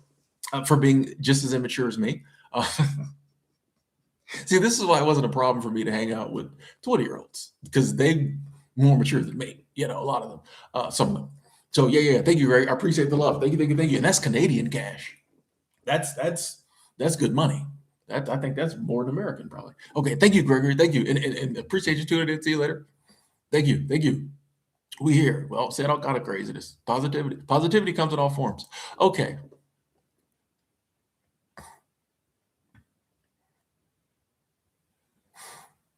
7265. I appreciate you saying that. But here's the thing, it's fine if you're not. I'll take the compliment. Said you're clearly a brilliant human. I'll take the compliment. I don't know if I agree with brilliant, but I'll take it. But say I wasn't. This is what I'm trying to learn to, like, I could be in what people consider a lowly profession, and I could have a low IQ and have nothing going on in my life from society's standpoint, and that would be just as fine as if I was in a high profession with a high IQ and super successful. It doesn't matter, right? This is the point I'm finally learning, is like and it's okay to have things about yourself that you appreciate, and I think that's important. But it's also, I think, important to realize that if you didn't have those things, that would be fine too. We all have our place. We're all equal. So, like, if I've been blessed with certain qualities or attributes and I want to use them, great. And if I get joy out of using them and helping other people, and maybe it helps me financially and allows me to take care of my family and whatever, cool. But if I wasn't blessed with those things and possibly I have some other attributes that don't help me as much financially, or that's fine too. It doesn't matter. That's almost playing the same game just differently. If we're like, oh, it does, like, you know what I mean? Like, and this is not arguing with you, but like, you know what I mean? Like, it's like, oh, the job doesn't matter because you're smart. Well, then smart should matter. You know what I mean? It's just picking something else. And like, oh, it's okay if you're not smart because you're beautiful. Like, it doesn't matter. Like, they're all equal. You know what I mean? We all are who we are. Just sometimes you have certain qualities or attributes that might help you in certain areas. Sometimes you don't, but it doesn't matter. You can have it all, have none. Most of us are some, you know what I mean? Like, none of it matters. You just use it how you use it. You know what I mean? Like, that's the way I'm trying to look at life. So like, it doesn't, I just want everybody to be good. I want us all to have food to eat and a place to stay and love in our life and happiness. How we get to that, who cares? Like, yeah, no, man, I don't know. I don't know. Yeah. Chase, what up?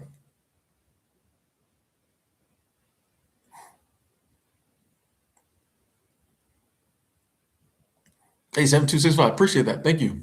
Denver's having beautiful weather, Chase. Oh man, I low key wish I was there.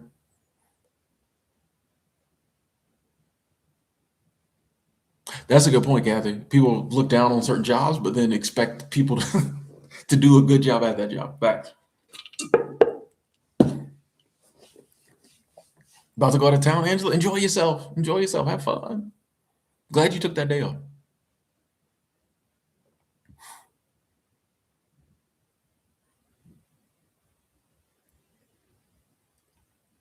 Buff, I thank you for what you said. The only city I've worked in Alaska, I worked in a little, so it's the only one I can recommend.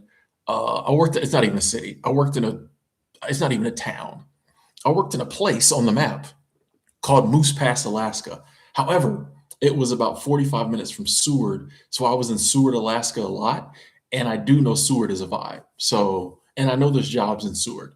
So I can't recommend any of the places in Seward because I never worked for them. And there's a couple I might have heard some things about. But the town of Seward is a vibe because I've been there, but I didn't actually work there. Thank you, Olga. Yeah, yeah, the Back to the Future shirt. I like it. It's a vibe. I was gonna wear a collared shirt, and I said, "Nah, today we chilling, we relaxing." Oh, Rich Runner, I'm not actually at a seasonal job right now, so there is no season at the job I'm at now. Yeah, buff. That's the thing. Like, there's some people, and you look at me by what they have. Technically, they don't even have it because they ain't paid for it yet. But you know what I mean. But by the things they have, you think, "Oh man, this person's doing great," but like they drowning, bro. Now there are some people who have a lot who have it. Yeah, no, where I worked this summer, there was a lot of high net worth individuals, and like some people got it. Now, there was also a lot of people up there who didn't have it, but like some people have it, they've been blessed. But a lot of people, not so much. Tavers, that's the way to do it. Put in for every job. Like, make them tell you no. Like, Tom, yeah, nah, yeah. What am I trying to say? Value and cherish your elders regardless of your age and listen to them. Facts. Like it. That's why I need more. That's why I love like talking to my dad. Because I get wisdom from him because he's got life experience I don't have. What I mean, he lived in the world was a totally different place when he was, even my age, but definitely younger. So it's like I love talking with people older than me and like getting game from them.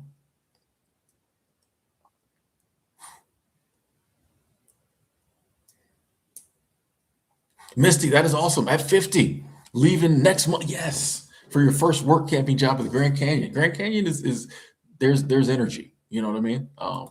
There's definitely an energy at the Grand Canyon, all its own. Can't wait to just travel free. Misty, you're gonna love it.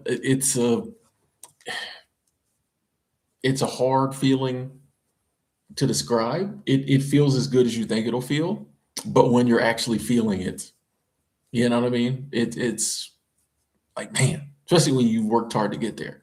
It's like, bro, I'm actually here, bro. Like, like when I was seasonal job in like a really beautiful location, even the bad days, like when I could just look out the window. When I worked at the Grand Canyon, if I could just get off work and walk down or drive down to the Grand Canyon, a 15, it was a 10-minute walk, or it's like a 3-minute drive. Like you live in the Grand Canyon National Park. So um the Grand Canyon was a 3-minute drive from my housing. It's got to be a really bad day for me not to be able to get off, go down to the Grand Canyon and walk around that for, drinking a coffee for an hour after work and not feel amazing. You know what I mean? So even on a bad day, I'm like, bro, you're walking distance from the Grand Canyon. As soon as this day's over, we're gonna be down, mingling with people from all over the world at one of the most famous places in the world. You're okay. Your life is good. You used to have bad days when you was mowing grass in Florida, and there was none of that after work, So anyway, keep us updated, and I know you're gonna love it. I know you're gonna love it.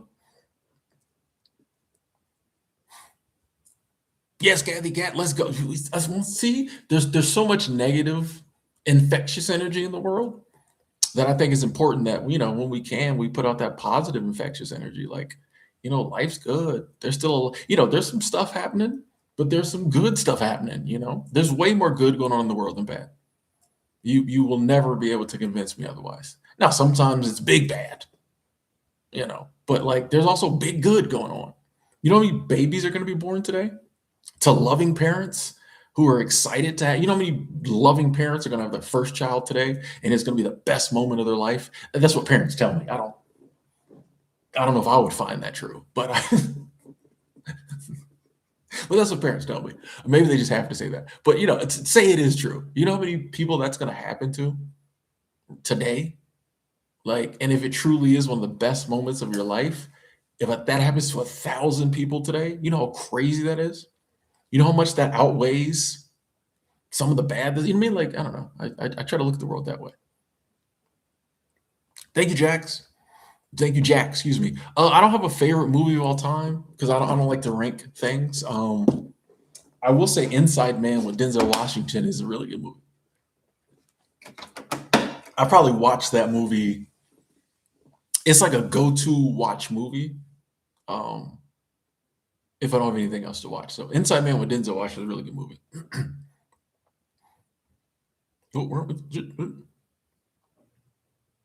Ridge Runner said the snowmobile guide job at the Tagwati Pass in Wyoming is sick money and fun. Very specific. Tagwati Pass Resort. Okay. Can't yeah, I don't like to rank jobs. I don't like to rank anything. So, it's just something seems weird to me. JK, taking this year to sell your junk, see if you can get part-time remote work and live overseas. Let's go. Terrified. Nothing wrong with that. But burnout needs to do something. I mean, I feel like if you're doing if whatever you're doing in life is big enough, you're going to be terrified. You're going to be nervous. But if you have to do something, do it big. You know what I mean? If what you're doing now isn't working, do something completely different. Right? Like, and I think that the growth that comes from being totally terrified to do something and doing it is amazing. Especially when we've been taught all our lives to like, color in the boxes, color in the lines. When you start coloring way over here, it's terrifying. But the growth when you A, decide to do it, B, follow through with doing it, and C, like are doing it. Yeah, I know for me, like it's there's just a lot of stuff you can't tell me no more that maybe Tim 10, 15 years ago, you could have said, and I might have believed it. But now I'm just like, no, no. So good luck. Let's know how it goes. Kosh, you said happy life is a no marriage life and no kids. But I also think I agree, but I also think you can have a happy life with marriage and kids. I don't think there's one set. If marriage and kids is for you and that's what makes you happy, I wish you the best. I wish you the best marriage and the best kids. If you're someone like myself who doesn't think that's what makes them happy, I wish you the best. with no marriage, no kids. I don't have any skin in the game as to how people live their life. I just want them to be happy, you know. So I think we have to identify what makes us happy and try to go after that, you know. Hey, Jamie, what up, what up, what up? Good to see you.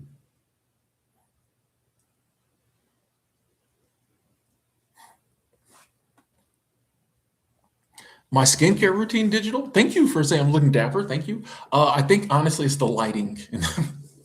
No, I don't have a skincare routine. Um, when I was very young, well, 15-ish, I think, a friend of mine told me to like whenever you lotion your hands, lotion your face, especially like in the morning. So that's the only skincare routine I have. If my skin looks okay, I don't know. That is the only when I lotion my hands in the morning, I do this. This is literally the it just that's what I do that every morning. So that I've done that for 30 years now. So that's moisturize, you know, with a little, you know, lotion. By the way, I got some I'll show it to you. Hold on. Oh, I wish I had bought more. Um, I got this lotion when I was in Mexico City. Smells like smells like baby powder. This is I should have bought more. I love this lotion. I don't know why I love this lotion. It smells like baby powder. I don't know why I like that, but I just like that's kind of weird, isn't it? But yeah, I should have bought more. Alfonso, thank you, thank you, thank you, thank you. Super Chat Squad, I appreciate the love. Thank you so much, Alfonso. Thank you. Said we get to continue to lovingly choose abundance. Yes, let's go. Let's go, Tim and friends, taking big action over here in my coaching business daily. I love to hear that, Alfonso. I love to hear that. You know, go for it. Big action. BIG. And I appreciate the updates and letting us know. We're going to be watching. We're going to be watching. So thank you, Alfonso. Sorry it took me a minute to get down there to your comment. I was too busy talking about lotion. Thank you, Alfonso. I appreciate that abundance. Thank you. Thank you. I'll tell you abundance. I just say it. I just say abundance and money pops up. I don't know.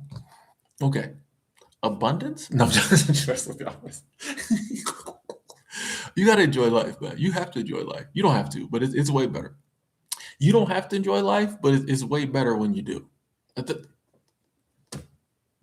Bro, you can't tell me someone hasn't already quote. That's bro. I gotta write that. Hold on. Where'd my pen go? I gotta write that down. That's me. That's me. Has anybody else ever said that? That's me. I think that's me. That's my quote. You don't have to enjoy life, but it's that might be a video.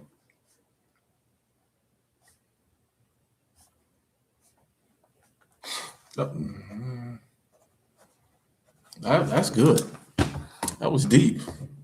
I like that.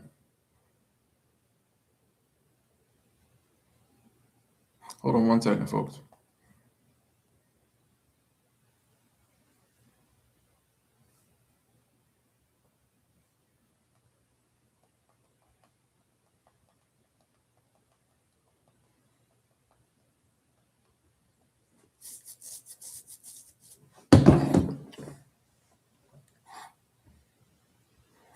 You get your knife sharpened in Moose Pass Ridge? Weird. They got a knife sharpener there?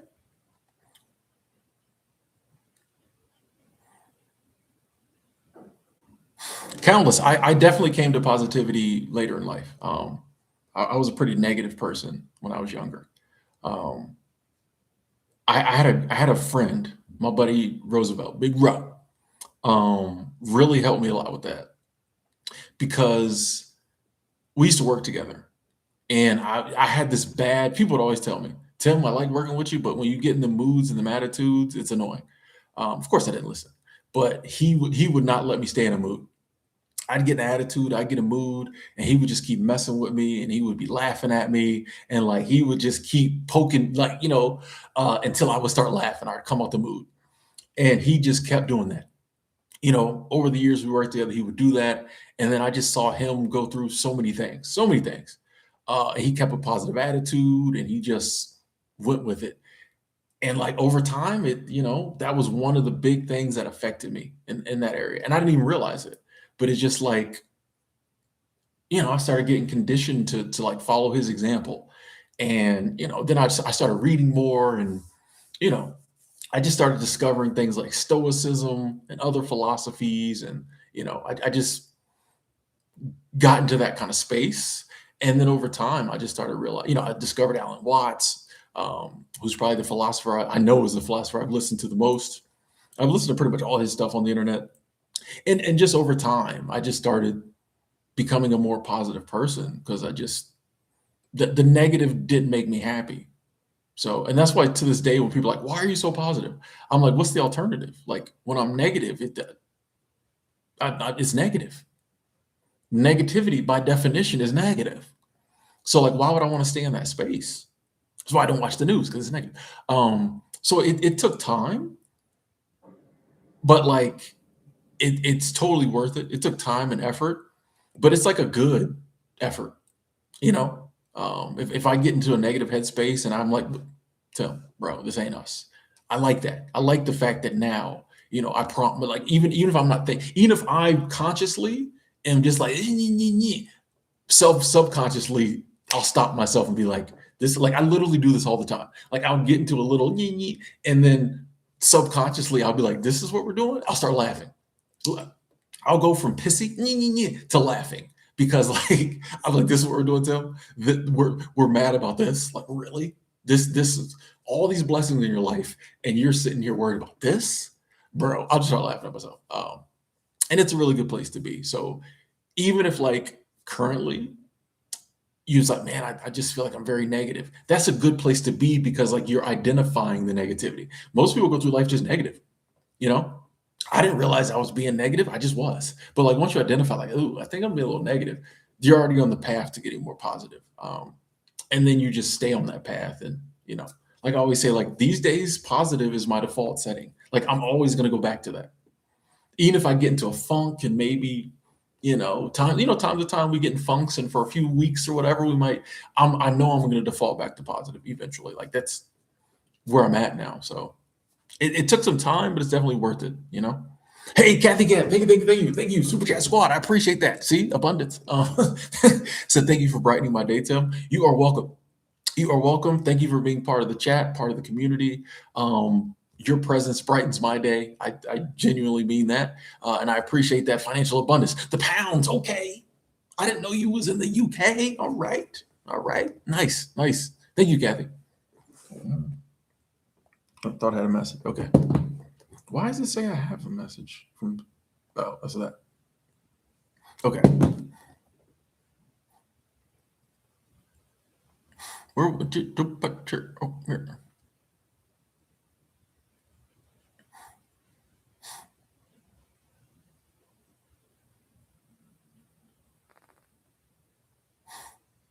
Do it scared. Facts, Ellie.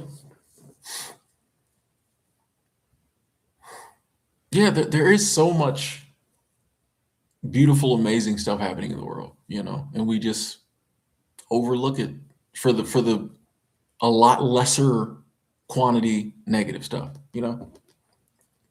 If the world was really as bad as everybody says, we would have blown ourselves up a billion years, when we first got here, So when the first caveman discovered other cavemen and cavewomen or whatever, we would, or if you believe in the Bible, Cain wouldn't have just killed Abel. We would have all killed everybody. You know what I mean? Yeah. So it's like obviously innately there's more good than bad happening, or we would have, if it was as bad as everybody says, the first humans would have killed each other off instantly. So obviously there's more good and more desire to preserve life and do good for other humans than bad. Alfonso, you do the same lotion routine? See, I'm telling you, it don't take much. All this fancy skincare. Buy it if you want to. Just get you a little, little lotion. Rub yourself down. Sharky, I don't really have any thoughts on XRP. I always say with crypto, I kind of, these days I just, put a little money towards it here and there. But I don't believe that crypto is going to be the currency savior. Maybe it is. But I just don't believe that, but I could be wrong. So, Ninth, what up? That is true, Misty. You are who you surround yourself with. They say we're like a combination of the 6 people we spend the most time with. So I believe that. I believe that. Ridge Runner first trip with Alaska almost chickened out. Hey, that's a long drive. So shout out to you for making it.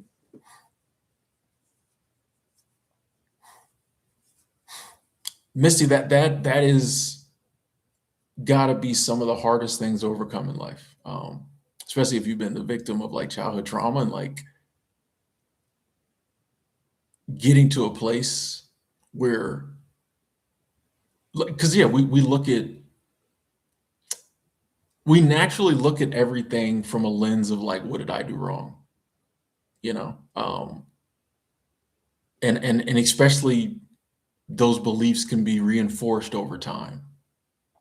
But I think like when we can get to a place where we realize like some stuff it just wasn't us, you know what I mean? And like I'm gonna leave that behind, and I'm gonna try my best not to dwell on that. And like whatever other people or organizations or whatever had going on, that's got nothing to do with me now. Short of it was something that I went through and did shape me in some ways, but like you know I'm in control now, and I can guide my destiny wherever I want it to go.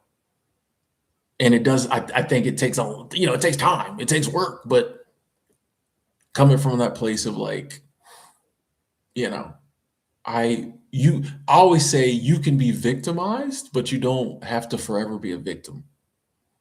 And I think society has kind of made it cool to be a victim, but that keeps you being a victim.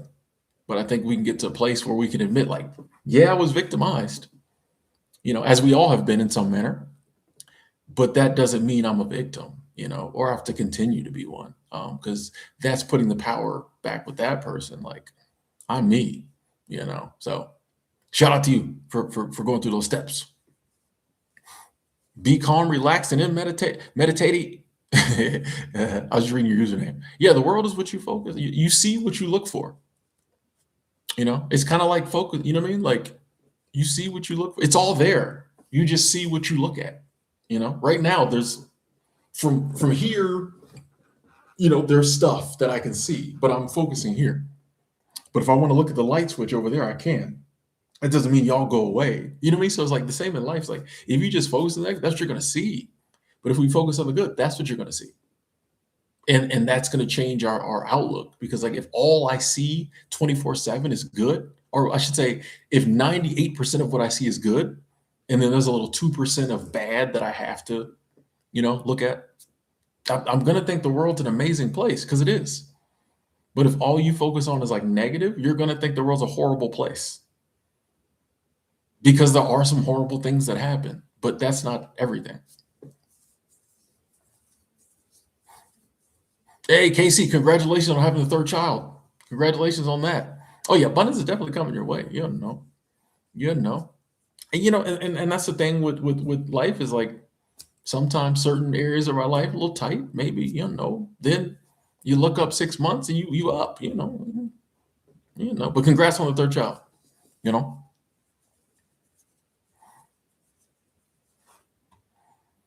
Claire, what up?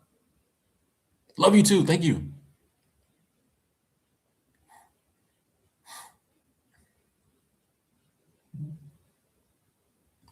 Misty, you were dropping knowledge today.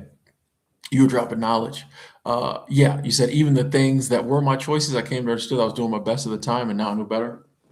That's I feel like that's one of those life lessons that once we get it, and once we get it and really slide it into that belief slot and hold on to it, and you give yourself grace to have made mistakes in the past because you didn't know any. We far too often, this is what we do. We go through things in life and we learn from them, and then we're mad at ourselves for not knowing it before we learned it. People all the time, I can't forgive myself for doing so and so. You did it 20 years ago when you didn't know any better. The reason you know it's bad now to do is because you saw the hurt and the pain it caused.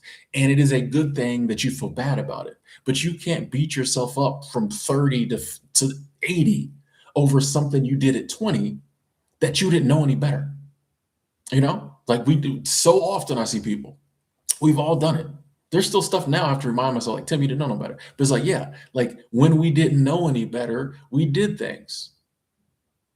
You know why we know better? Because we did things. You did something and you're like, oh, I'm never doing that again. But like, you can't beat yourself up for not knowing. Like, you know, we have this idea that like we have to be perfect and we have to know everything and we can't make any mistakes. We're gonna make mistakes. We're gonna screw up. Guess what? I'm 46 now. I'm blessed to have made enough mistakes to have learned a few things. I'm still gonna mess up. I'm gonna do some stuff in the future that 56-year-old Tim is gonna be like, right? I'm gonna mess up because there's still some stuff I don't know. There might be some stuff I know and I just have a bad day. Like, you know what I mean? Like we don't have to, like, this is what's crazy about perfection. We as humans came up with the concept of perfection, knowing there is no such thing. But then we try to be perfect.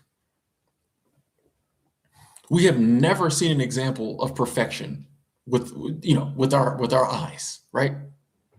As far as we know. You know what I mean? I guess there's certain things that, for example, the wind. Is it perfect? Who knows? We came up with the concept of perfection. I was getting too philosophical. We came up with the concept of perfection. And in a human society, we have never seen it. Nothing we do is perfect. Nothing we've created is perfect. Yet we try to be perfect. It's just a word we came up with, bro.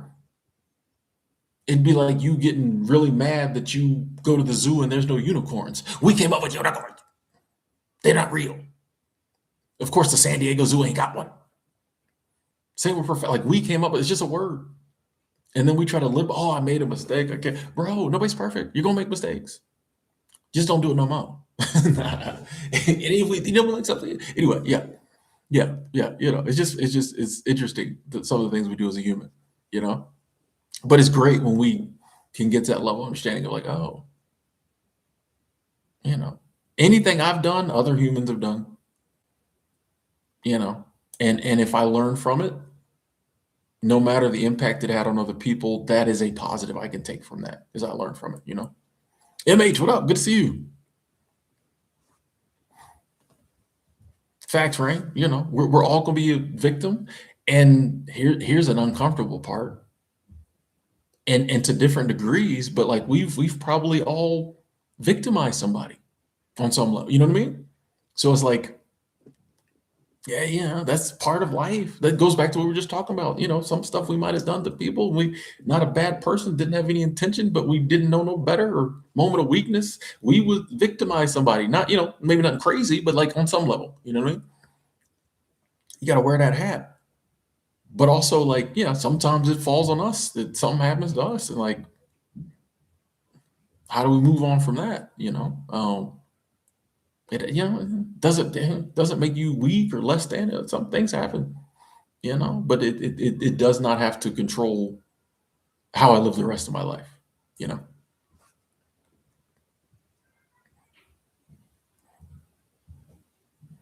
Lonely Girl TV just lurking. Okay, glad you're here, still here. Glad you're still here. I was wondering. Count them blessings, Chris. Exactly. Bardu, thank you. Love you too.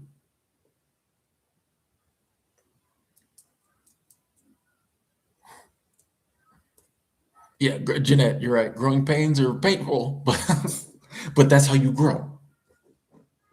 You know, that's why they're called growing pains, because you're growing, but they're painful. You know what I mean? We try to have growing pains that don't hurt.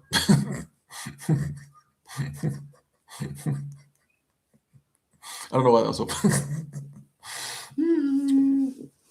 I don't know why that's so funny. Jocelyn did that yesterday. Stop myself. Let's go. Thank you, Racket. I know. I like the shirt. Oh, that shirt's cold. That's a cold shirt. Walmart, $8. Waiting for this one. Technically, there are unicorn. I was waiting. You do this a while, you know. Certain things you say, like somebody gonna disagree. So technically, there are unicorns. according to Nietzsche. I don't know how you technically have an animal, but okay.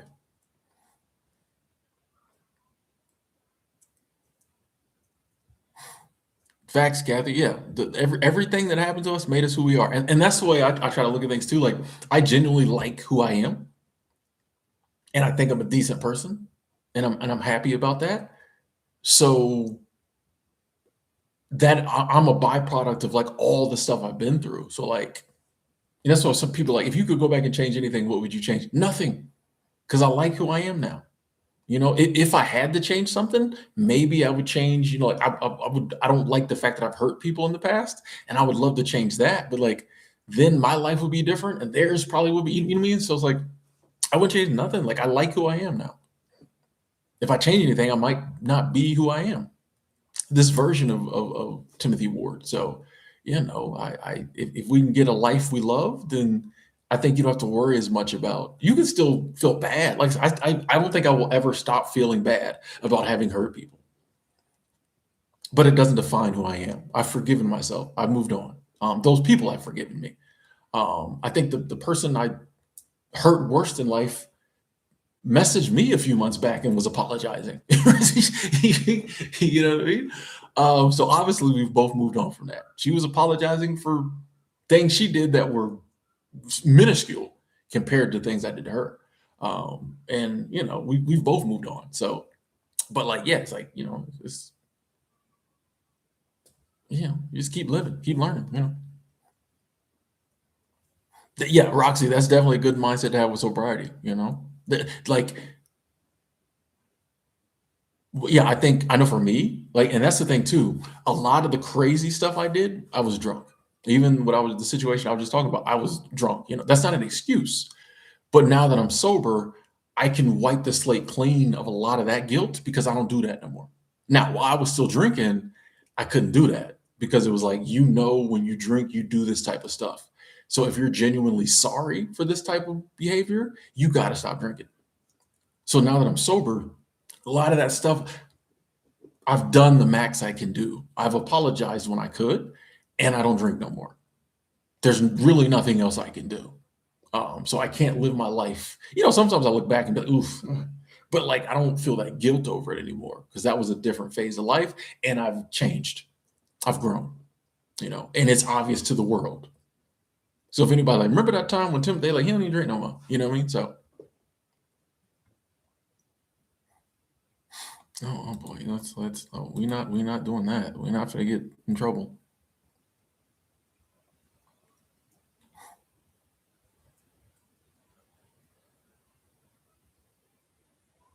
Young, what up? What up? What up? Glad to hear you still watching.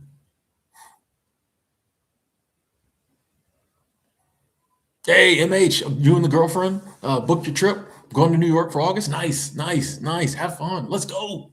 I need to get back to New York City. That's awesome. And thanks for letting us know. I love the updates. Nick going to interview at Dutch Bros. Good luck. Good luck. Good luck. That sounds like a vibe. Dutch Bros back there whipping up all kind of coffees and confectionaries back there. Oh, that's my word of the day. Confectionaries. They didn't even know. I just pull words out. Confection. Come on, bro. Like I do this anyway. Good luck.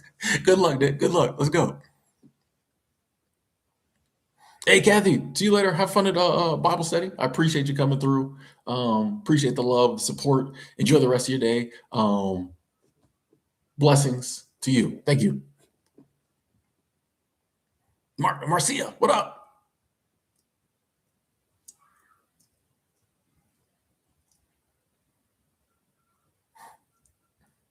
Oh, there was an early Siberian unicorn. Oh, I don't know if I believe in any of them animals they say existed before. Like, I don't think the dinosaurs existed like they say they did. Respectfully, I'm telling you, they have got a lot more. When I was a kid, they would be like, "Hey, we found this little bit of bones," and from that, they would like extrapolate what they thought the dinosaur looked like. And you only had about 5 or 6, maybe 7. Now they have all these dinosaurs. So I respectfully, I don't know if I believe. I don't know until I see. I don't know. I just think maybe they're what I don't know. I just think they do a lot of imagineering on some of these animals and say they existed. Because like who can say, like, who's the authority? You know, I don't know. You could be right.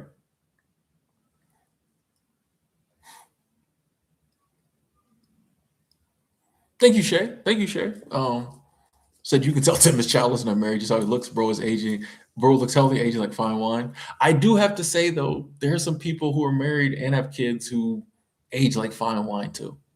You know, I make it a point because I have good friends who are married and have kids and have amazing lives to be like, I can't generalize and say my life path is better. Um, it works for me. I'll say that. So thank you. I'll take the compliment. Bardo going on 3 years sober. Nice.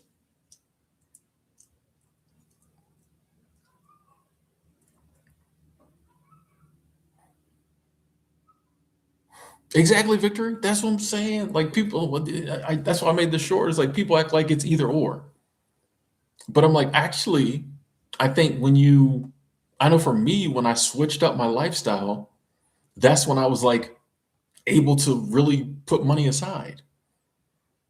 Seasonal work, especially when I worked at places. For example, when I worked in West Yellowstone a few years back, my rent was $65 a week for my own studio apartment. It was like an old hotel room they converted to a studio apartment. My rent was $65 a week for my own studio apartment. $65 a week. So making, what was it, 18, 20 something an hour. $65 a week rent. Think of all the money I'm able to save. And I could have walked to work. I drove, but I could have walked to work. You know what I mean? So like think of the money I'm saving as opposed to maybe making a little more, but paying, $1,400, $1,500 a month rent. You know what I mean? So it's like and that was working right outside of Yellowstone National Park. I literally could drive into the national park every day if I wanted to hang out. I did a lot of times. You know what I mean? So like that's the type of thing like people don't think about is like, and that's just me talking about me doing seasonal work. There's a billion opportunities in this world to do whatever it is you want to do and how you want to do it. And there will be opportunities that work out better for you financially. There will be some that work out better for your happiness or your peace or your love life or whatever. But like, every path you take, it opens up new doors. So like all those doors won't be, if you go on a new path in life, some of those doors that open will be better for you financially. Why wouldn't they be? So this idea is like, oh, if I go off and do things I want to do, I won't be able, like, that's just programming. Somebody put that in a belief slot in your head. It's not true. Take that out. It's just not true. It's just not true.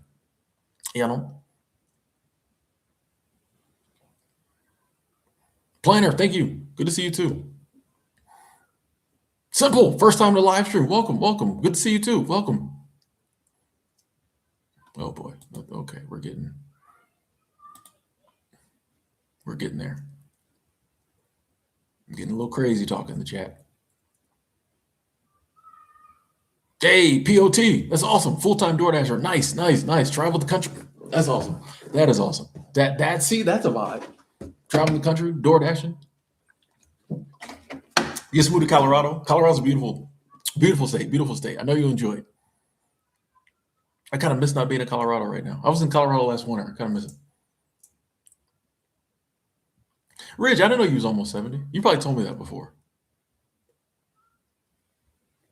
Rent in Yosemite was 18 a week. Tell you, Nick, like people don't look at it that way. It's like, oh, you doing this little seasonal job. I'm like, bro, you know how much money I was saving? When I started doing seasonal work, I started saving way more money than I did back home. I was always a saver, but like, I didn't have to spend my check. My buddy Jan, well, he had money, but my buddy Jan never even cashed his checks. Jan's like, I got 3 checks on my nightstand. I probably should go cash them. I'm like, or you can just sign them over to your boy. You don't know.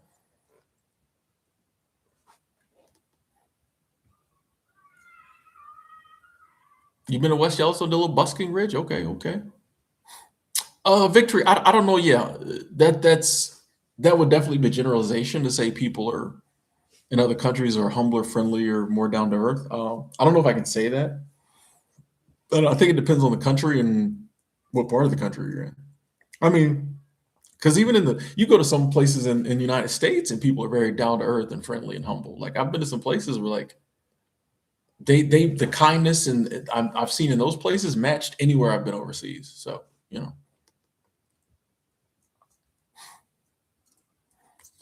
POT. I sorry to hear you're losing your driving job. I don't know. I don't know if I could just blanketly give advice. Maybe a specific question I might could answer. Misty having housing provided. See, some places have free housing, no rent.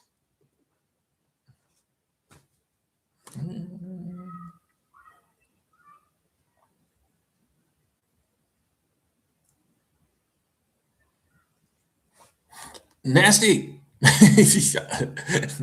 That is a crazy name. Montana's treating me good. Montana always treats me good. So yeah, Montana's treating me okay.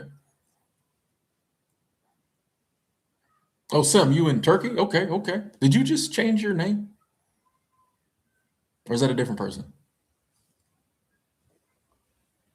Have fun in Turkey.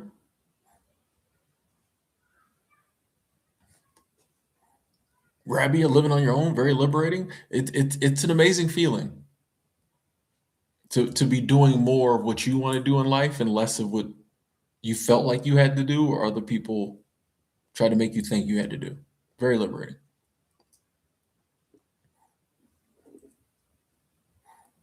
Yeah, Lonely Girl TV. I keep telling you, you need to come out here and visit, man. Montana this summer. Let me know this summer if I'm still here. Let me know. Tell you, Montana is. I'll show you some spots. Montana's. It's a vibe, man. I've been telling people to come to Montana for 10 years. I've ran into people who did. Back when I went back to Bozeman. This has been a few years back. I was in Bozeman at the Winco. Bozeman at the Winco. And a sister stopped me. She said, "Hey," I was like, "Okay." She's like, "No, no, no, calm down. It's not that type of interaction." No, I'm joking. No, but she stopped me. She's like, "Hey, I'm here because of your videos," and she's like, "I'm so glad I came." And I was like, "Mission." She had a little her son with her. I was like, "Mission accomplished." I've been telling people since 2015, come to Montana. People, now it got popular. People are coming, but I told people it's different.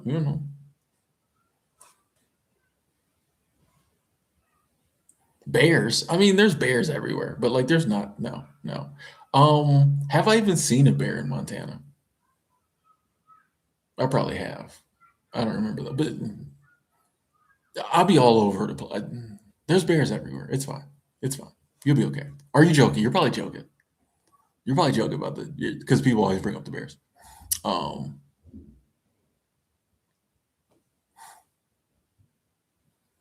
how do you do taxes with no housing? I don't see the correlation, Matthew. Um, like, but why do you? Are you asking like how you get your? Well, for one thing, most tax forms are online now. So if you're worried about like how do you get your tax information, it's all online now for the most part. If any, like even people who mail you a tax form, you can usually find it online too. Um, other than that, like I don't know how. Maybe you're asking about like an address. For a lot of people, and I think especially like young people who might still have they've left their parents' home or whatever. Like I think people like you have your and for like you have an address. I think most people who are full-time travelers have some type of like address. Maybe it's your parents' home. That's where you technically live. Um, yeah, I think most you have an address where you live, and you're just kind of traveling. I think is the way most people go about it. I know South Dakota is very nomad friendly, so a lot of people have taken the steps to like get an address in South Dakota. Um, but there's ways of like having an address, um, even when you're a full time nomad. And taxes at a season at seasonal is really it honestly is not that hard. It's just a W-2, so you just plug it in. Like you get a tax program and like just like it's the same as at a regular job. The only difference is the state stuff. But here's the thing: if you go to, and this is not tax advice, Google this yourself, ask ChatGPT. But like, if you use any type of halfway decent tax program, it's gonna know your situation, right? Because there's lots of people who work in different states. You're not, this isn't some wild, crazy tax thing.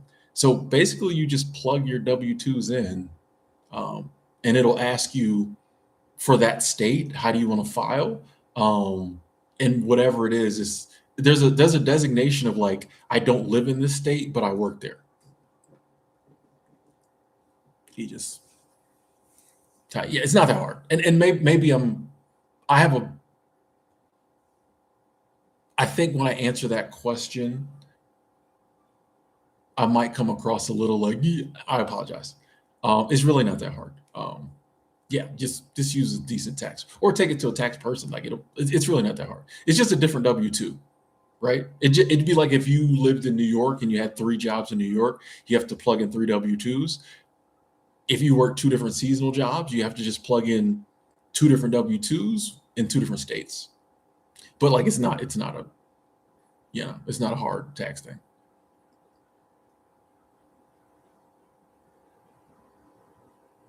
Hey, see you later, winner. Jeanette said, I'll earn less in seasonal work, but I'll be working in beautiful nature instead of a dark, stuffy office with no windows. And that's a form of wealth in itself, right? Like that's a form of wealth in itself. It's just like I'm out in nature, but I don't care about the money. Yeah, I think when I started at Yellowstone, I was making like $850. Now this was 10 years ago, but still $850. I did not care. Bro, like I didn't need more money. I had housing, I had 3 meals a day. Like, what did I need the money for? I'd much rather have my meals and my housing taken care of and be in the middle of a national park and making a few dollars than making big money in the middle of a big city and having to pay rent and internet and power and all that, all that stuff. Nasty. I don't really do worse. I don't rank a lot, so I don't know if I would have a worse seasonal job. Yeah, POT. Once again, it's hard if someone's just like, "Do you have any advice?" Like if there's a specific question, it's a lot easier because like it's hard to know where to start with advice if there's no starting point. Does that make any sense? Um, hey, see you later, Miss Underhill. It's always good to see you.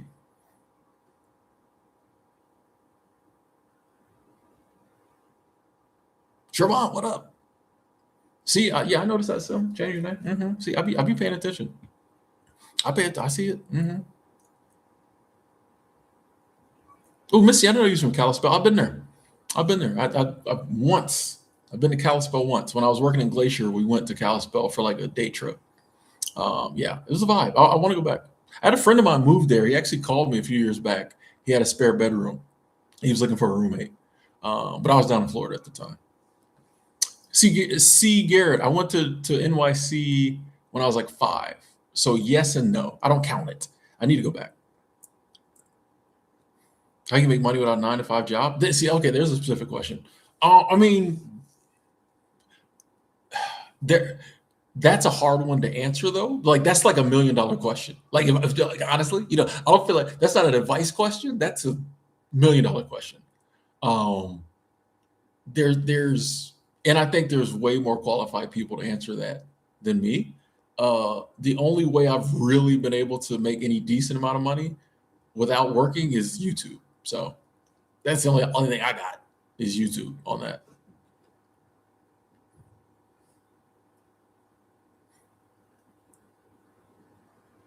Hollis, you and the wife stayed in Montana this summer because of because of your boy. Let's go. Tell you Montana's a vibe, man.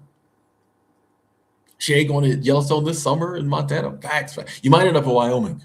Part of Yellowstone's in Wyoming. Actually, a little part of it's in Idaho too. It's all the same. You don't know. Like it's once you get Yellowstone, there's like signs to be like, you're leaving Montana, going into it. No one, you don't notice. It's all the same. But yeah, I did not know that because I was like, when I worked at Yellowstone, I worked at Old Faithful. It's in Wyoming. Um, but I was telling everybody I was going to Montana because you come into Bozeman, Belgrade, um, and like you're in Montana all the way until you get to a certain part of the park. It's like you're in Wyoming, and the only reason I knew it was Wyoming because the PO box, the post office, obviously had to say Yellowstone National Park, post office, blah, blah, blah, Wyoming. I was like, I'm in Wyoming now. But yeah, the park's in a couple different states, which is kind of cool. But you know, I think most of it is in a good portion of it's in Montana. I think. Yeah, Lonely Girl. I knew you was messing with me on the Bears. Yeah, yeah. It caught me 30 seconds in. I'm like, wait a second. 10 seconds in. I'm like, oh, she messing with me. I figured it out. Oh, you saw. Yeah. Okay, I'm very behind on.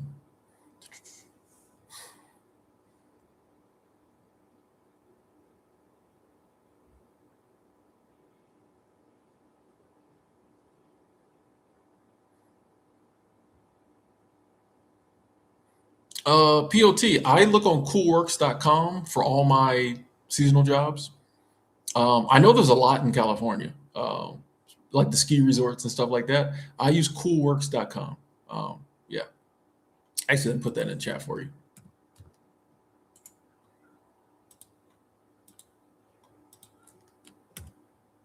That I want. Oh, it didn't do the whole. Did it do the whole? What happened there? It didn't copy the whole.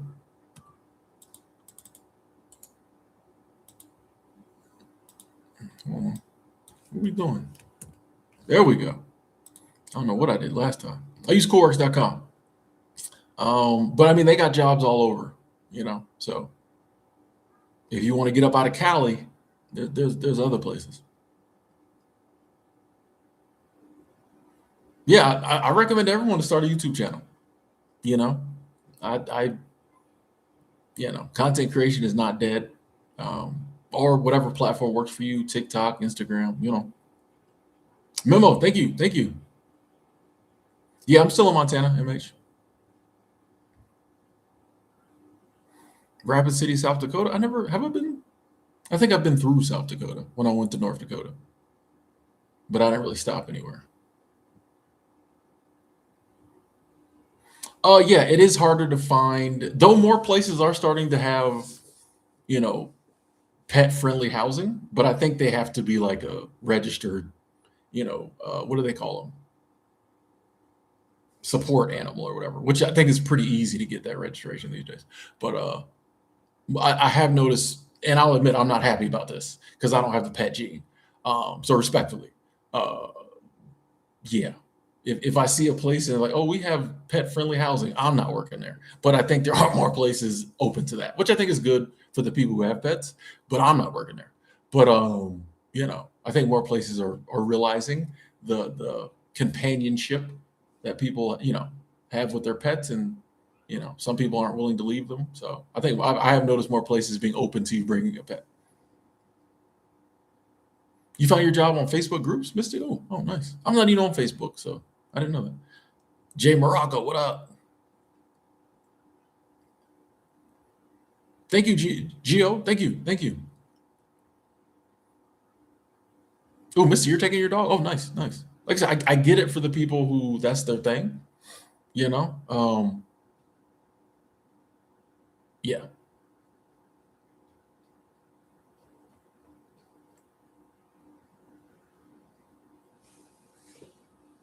Oh, Sim, you're just doing real estate photography. Oh, nice, nice. That's awesome. Nice, nice. That's really cool. That's really cool. Yeah, Vagabond. Honestly, I'm not trying to deal with the pet hair. Respectfully, you know what I mean?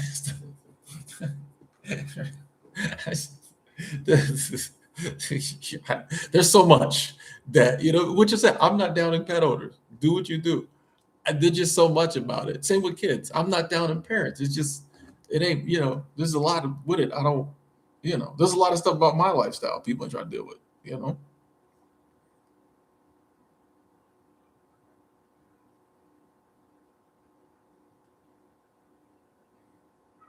One second.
Jeanette, I've had that same feeling too.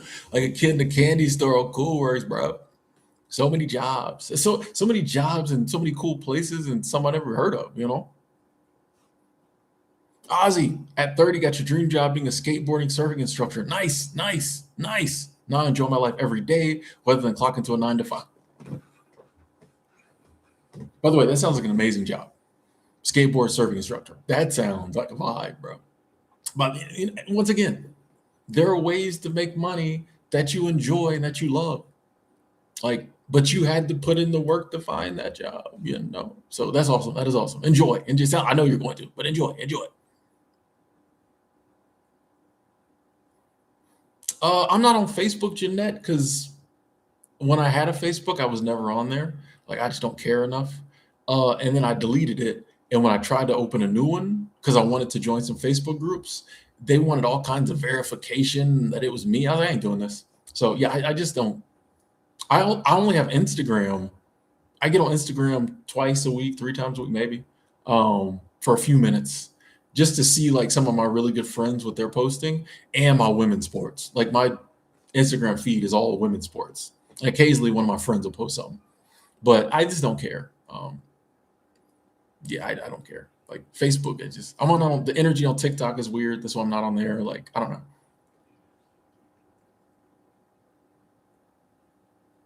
Nothing wrong with being lazy and traveling. If you got the money, Sim, let's do it. Let's do it. Oh, yeah, you got to get back to working out. I feel you. Yeah, check it out, POT. Just clothes to match the pet's fur. No, I'm good. Thank you, Brian. We had to rock the Back to the Future tee. I was gonna throw a nice collared shirt on. I said, nah, we relaxing today. We chilling today. We gonna throw on that, the Hill Valley 1985. Let's go. Thank you, Rebel. Yeah, I try to throw on. And now it's a tax write-off because I've worn it on the screen. Actually, I don't write clothes off. I could, but I don't write clothes off.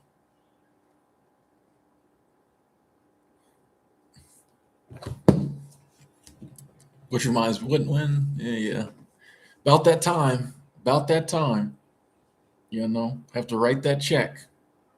I don't mind. Like once I got over the initial shock of like really like always owing, because YouTube doesn't take out taxes, so like I always owe.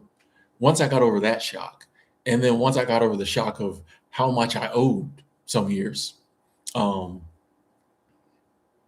now like I just plan for it, and it still hurts, but no, not as much. I just dwell on the wonderful things I get because I pay taxes. You know, roads and parks, and sure, airports and all. I love traveling, and I dwell on like all the travel things that are possible because of tax dollars, and then I'm fine. But yeah, that first big check, the first time I had to write the IRS a check with a comma and 3 zeros after it. You know what I mean? The first time you have to write the IRS a check with a comma in it, bro. Like I was not expecting it. That woo. But now I'm like, yeah, okay. But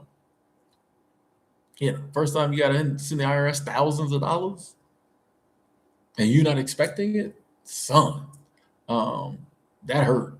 But I told the story at work one day because we used to do morning meetings and we would, one person would get up and like was assigned a day and you'd get up and say something positive or inspirational. Um, that first year, I had to send the IRS a big check. Uh, that was one of the years because this was around the pandemic time, maybe a year or two later. That was one of the years they did some kind of tax break afterwards, and I literally got like almost all the money back randomly, like 3 months later. So that was another good lesson in like abundance. And like I was just all the and for days I gotta, but I was just like screw it, send it. And then like 3 months later, I almost got all of it back. So you know what I mean? Like I've just learned to like if you got the money, pay it, and there's nothing that says you won't get that money or even more back. You know what I mean?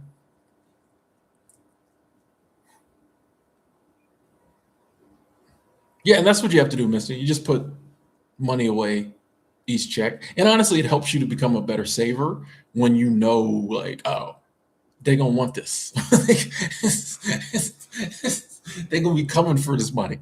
When you work a job that takes taxes out, and you're used to like maybe getting money back or breaking even, you don't have to put no money aside. But when you 1099, you best be putting some money aside. That's why I don't recommend it for people who aren't good with money. I'm like, don't do anything 1099. I don't say don't do it, but like just be very mindful. This 1099 life is different because they're gonna come for a good portion of this. You know. Um,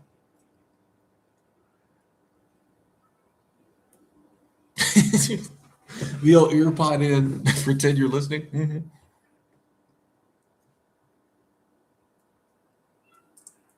Hey, evolving mom, I love that. Said one day you'll be 60 and realize you've only got maybe 20 more, 30 more years of health ahead of you, and you wish you said yes to adventure much more often. Get out there and take more risk, take some risk. I agree with that. I'm definitely not of the camp of like, oh, the older you get, the more you got to worry about the future. I'm definitely of the camp of like, the older you get, like the less time you got. You know what I mean? Like, would you rather run out of time or run out of money? You know what I mean? Like that's what it's like. I can make more money. It's an abundant universe. I can make more money. I can't get more time. So I'm trying to use my money to make the best use of my time. I think so many other people try to use their time to make more money. But I'm like, what's the point if you run out of time? Oh, well, that was pretty good. That's a video. Okay. But yeah, I'm like, bro, if I run out of time, who cares how much money I got? See you, Rebel. Glad you came through. And I get the fear of running out of money. I do. Nobody wants to be old and broke. But I'm like, you can chase adventure and still make good moves financially. You know? Yeah, just because like you start taking risk in life doesn't mean like you suddenly just become like an idiot. You know what I mean? Like no, like if I'm a responsible person financially or a responsible person with my health and other things, I might take more risk, but I'm still responsible in all those areas. Honestly, it's when you take the risk though that you really start to level up. Like if a risk pays off, it pays big. When you play it safe, even if it pays off, you know what I mean? Like that's just the way it is. Like if you take a risk and it pays off, it typically pays big. Two, three, let's go. If you play it safe and it pays off, it's cool. Now, there is the option you take a risk and it doesn't pan out. And sometimes it doesn't pan out 2, 3x. But you just have to pick yourself up and it's I'm willing to take that risk with my life for the life I want. Because if I'm not living the life I want, like what's the point? That's what I look at it.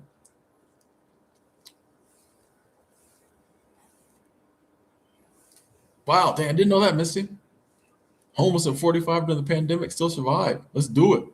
Yeah, so what? Yeah, when that's a good point. If it happens and you're not planning on it, you had no plan or strategy and you made it, if you're doing it strategically, you good. If you have a plan, you good.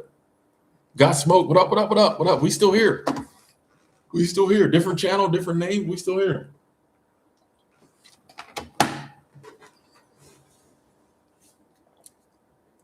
That's crazy whenever anybody remembers the old channel. Tina, what up? Good to see you. Good afternoon. Hey, Evolving Mom, if we're gonna talk the talk, and I appreciate you saying that, but if we're gonna talk the talk, we gotta walk the walk, like, because people will find out. People will know. How many people get exposed on the internet? Didn't he? People, even if they still try to come for me. And I mean, like, when it's what you truly believe, you're gonna, walk that walk. But, what else is there to do? There's no other way to walk. That would be as beneficial. Thank you, God Smoke. Yeah, man, we still blessed. That's blessed. Bright guy, yeah, man. I be typically I'm at work at 8 in the morning, around 8 o'clock. When I'm working, I'll be up early. Yeah, actually, I low key slept in today. Usually I get up at 7, so I kind of low key slept in today. Thank you, Deborah. Glad we can make your day. That's why we do it. So much negativity out there.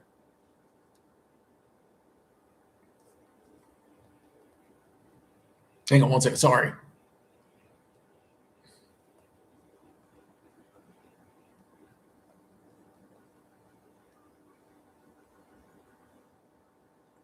Cool.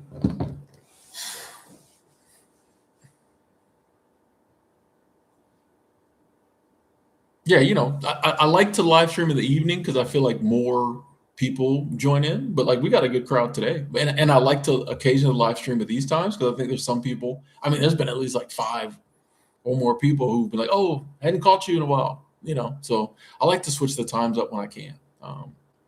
Yeah, man. Yeah, switch the times up. Talk with everybody. Get that energy from everybody.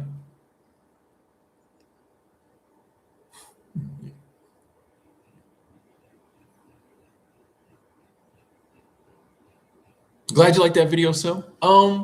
Maybe I'll do. I mean, I haven't even done like a walk and talk in a while, so I gotta just do any walk and talk soon. But I mean, if I'll be honest, if I've already done a video on a topic, it's hard for me to do a new version of it, the same exact video. If the video I did of it is still up, like there are some topics that I did videos on years ago, and I made the video unlisted. That I'm like, I might revisit that.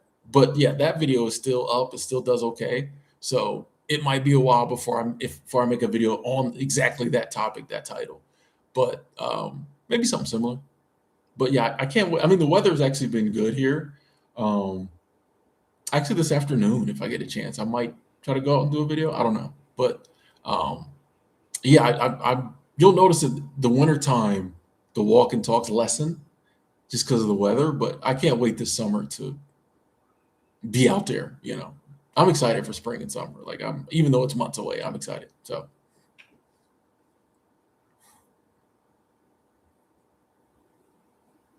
yeah, I'm glad the video has been helpful. That's one of my mantras in life, and I have to remind myself. Like it's something we do have to keep reminding ourselves of because you can know it and forget it. You know what I mean? And even I live by that. And some days I have to remind myself, like, bro, like it's okay. You know what I mean? Like it's gonna work out. It's fine. It's working out as we speak.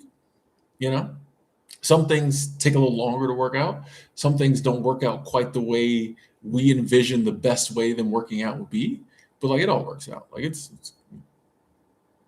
I mean, and then there's the ultimate workout when you walk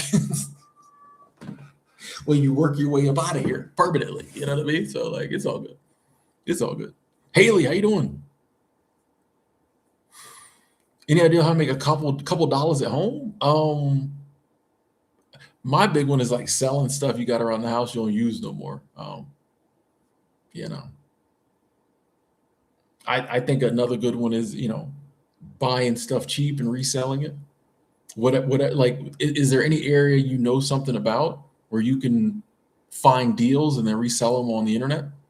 I think that's a hustle that will never get old because there's always something new or something different or something you might have access to that other people don't.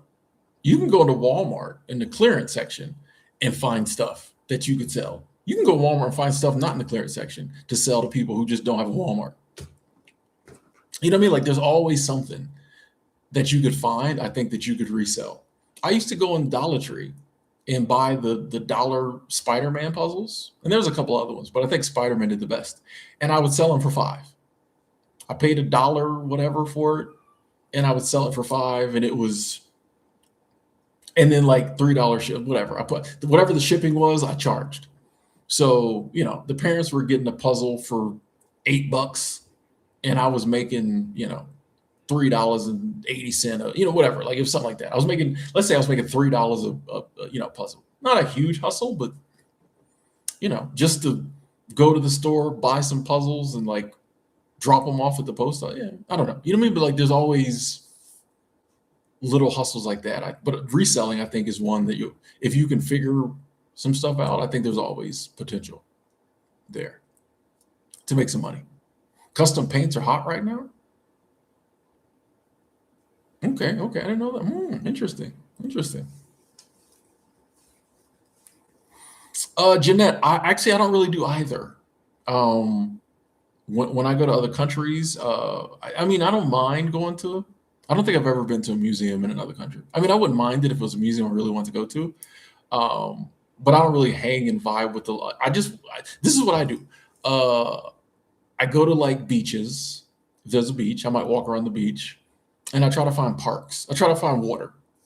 So, you know, if there's a river, I want to walk around the river. If there's a lake, I want to walk around the lake. If there's a beach, I'm gonna go to the beach. But if there's parks, like I just really, I spend most of my time just like walking around, exploring, eating in my hotel room or Airbnb, and try to be around water. That's really all I do. So I don't really hang around anybody, or you know, I pretty much keep to myself. Haley, thank you, thank you, thank you, thank you. Super Chat Squad, thank you, thank you, thank you. Super Chat Squad in the building. Or is it Haley? You told me this last time. I was asking about your name last time, and I forget what you said. Anyway, thank you so much. I appreciate the love. Super Chat Squad said needed to do schooling online and was struggling to stay awake. Just woke up from a big old nap in Salt Street. Happy to be here. Hey, we're glad you're here. And naps are amazing. Like I think we need to normalize napping. We need to make naps great again. Like naps need to come back. You know, we should have had naps all through. Why did the naps stop in kindergarten, first grade, kindergarten, whenever? We should be able to nap all through school, bro. Like all through life. Let's just keep napping. Until you feel good after a nap. You feel energized, invigorated. Let's go. And I appreciate that love. Thank you. Thank you. Glad you got that nap in, man. I'm jealous. I mean, I could totally take one here in a minute. You know.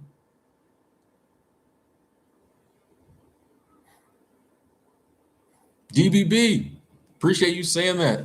Hope you have a great day too. Thank you.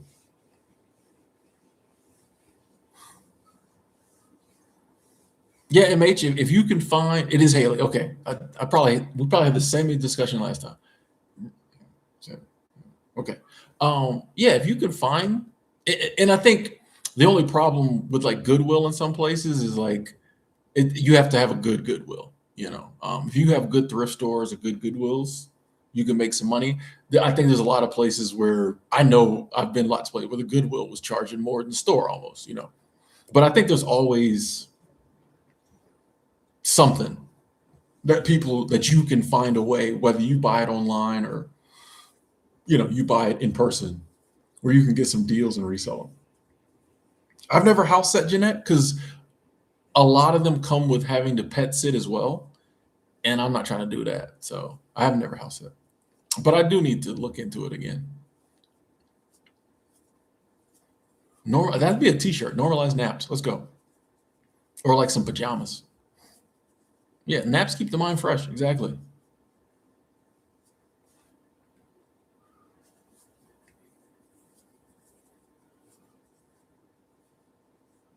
I would gladly take a siesta and then work a little later. You know. See you later, soon. Stay tuned takes naps. Stay in tune takes naps. Tobe, what up? What up?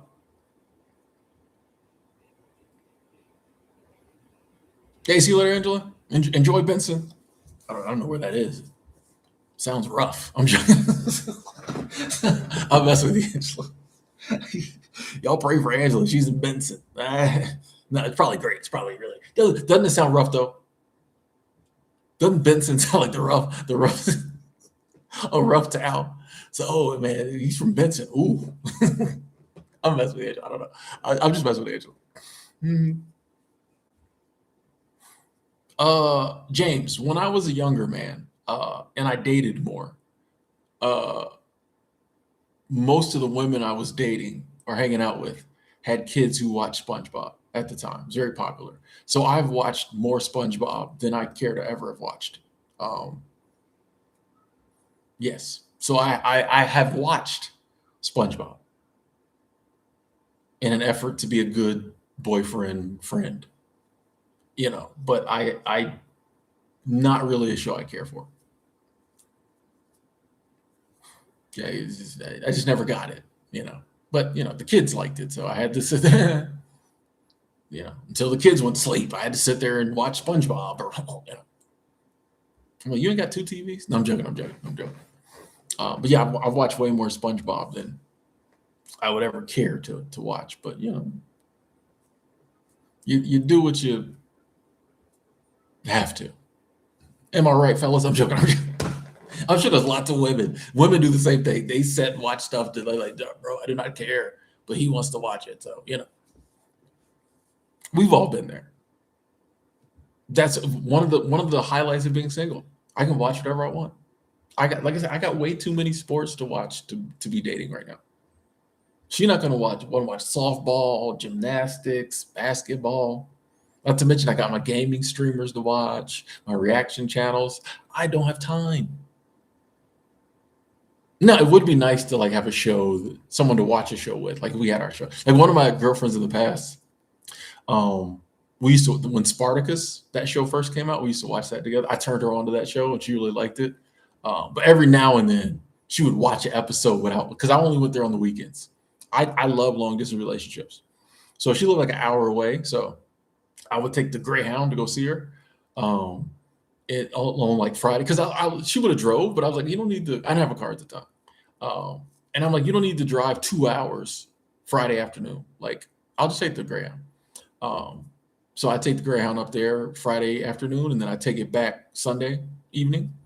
Um, and like so during the week, we might just talk on the phone or whatever. So like a new episode of Spartacus came out during the week. Sometimes she would watch it and try to pretend like I'd be like, bro, I know you watched. Sometimes she'd tell me, she's like, I watched it. I'd be like, but other times I'm like, I can tell by your responses you've seen it. She didn't do it much, but I don't know. That was a good girlfriend. Like we had fun. Me and her had fun. But her kids like SpongeBob. At a certain times they would watch SpongeBob. Okay, why are we? What rabbit hole have we gone down? How did we get here? Rome was a good miniseries. Yeah.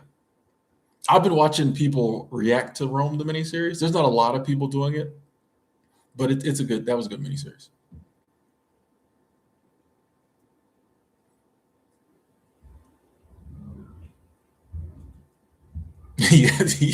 You watched an episode of Bridgerton, but you was over there. I feel you. I feel you. See, back when I was dating, the phone game wasn't as strong as it is now. Because yeah, it'd be very easy to be watching unrivaled basketball highlights on my phone, while she's watching whatever the kids are watching. But back then, the phone game wasn't as strong. So like that was the only thing to do. Shay says, "Why are you still single? Be honest." First off, I love when people say "be honest," as if I wouldn't be honest anyway. So that just a sidebar. That's always going to be a turnoff to someone if you ask them a question and then say be honest, implying they're not going to be honest anyway.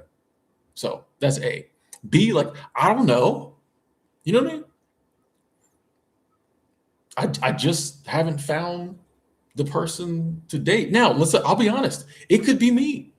Maybe women don't find me attractive. Maybe I stink. I just told a story earlier, my nose hairs be hanging out. You know what I mean? Maybe I don't have game. Maybe I don't sexually please women. Who knows? It could totally be me. This was it. I'm not afraid to say that. A lot of people, like that's what I'm saying. People say, "Oh, Tim, you're trying to." I'm not afraid to say it could be me. Women might just not find me attractive. Maybe my teeth are too jacked up, my hairline too gray. I don't, any number of things that people think are negative, I will freely admit. Maybe my breath stank. I don't know. Maybe women just don't want to date me. Who knows? Like I said, I'm not scared. Like, I don't hide behind, yeah, oh man, it's just, bro, it could be, I don't know. Who knows? I know a big portion of it is I don't go out looking to date. That's a big part of it. But who knows? It could be me. Freely admit it could be totally because I'm just not found attractive by women. Maybe they think I'm too broke. I don't like.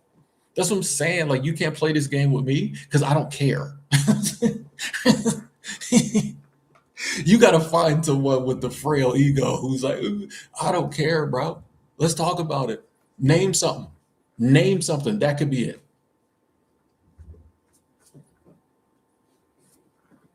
Okay. Okay. Yeah, I said the House of Asher. I saw that. I might actually watch that.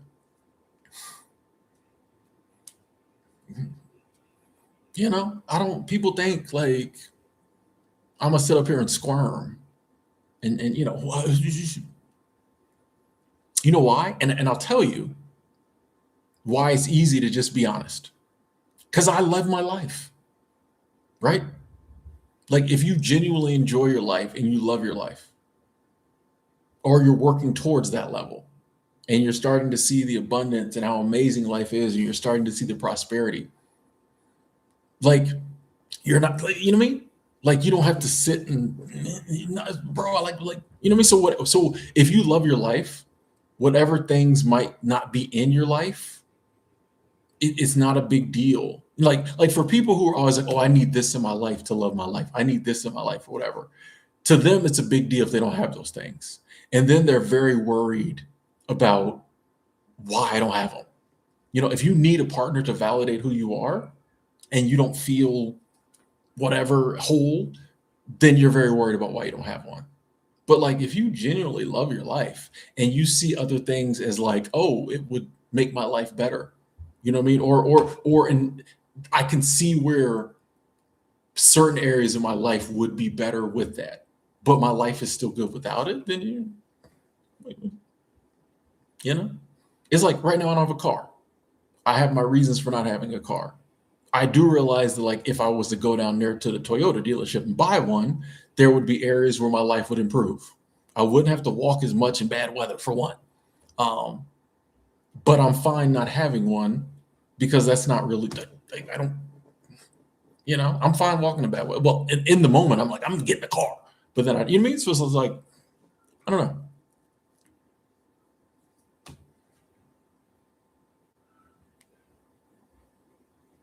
Brian, I just go live on YouTube. Yeah, I don't even really post on anything else.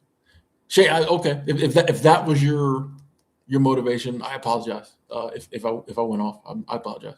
But not just you. Like, I get asked that question a lot, and sometimes when people ask it exactly the same way, I know what they're asking. So you might not have been, but like, I get asked that a lot, and people are like, they are doing it as kind of like a diss or like, you know what I mean?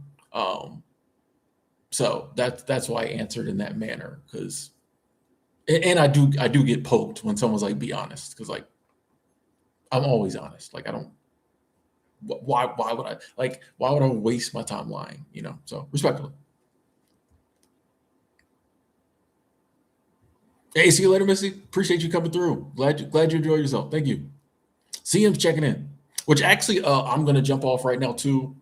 It's 2 hours, 59 minutes, and 37 seconds. So I think 3 hours will be a good, time frame. It'll still just be slightly after noon. I still got a ton of my day left. And yeah, I think 3 hours is good. There was a time we'd have kept going for another 2 hours. But I need to get something to eat. Haley's like, no, stay for 5 hours. The old me wanna, but I'm kind of like, oh no. Like I said, like when I'm in this mood, this zone, and I'm talking, I'm good. I enjoy, but I try to, and since I don't talk as much, I'll like, even after this one, my throat will be kind of scratchy for a little bit, because I'm not used to doing it. But yeah, 3 hours is good. I think for this one, I appreciate y'all so much for coming through, spending time with your boy. I didn't have to drink my coffee alone. Big shout out to the Super Chat Squad. Thank y'all. I appreciate that financial abundance, that donating to the Freedom Fund. We getting free out here. And for everybody, especially the people who hadn't been around in a while, good to see y'all. People, other countries, everybody. Thank y'all for coming through, showing love, spending time with your boy. I love each and every one of y'all. I mean that. And let's keep this positivity train going throughout the day. Talk to you later. Thank you.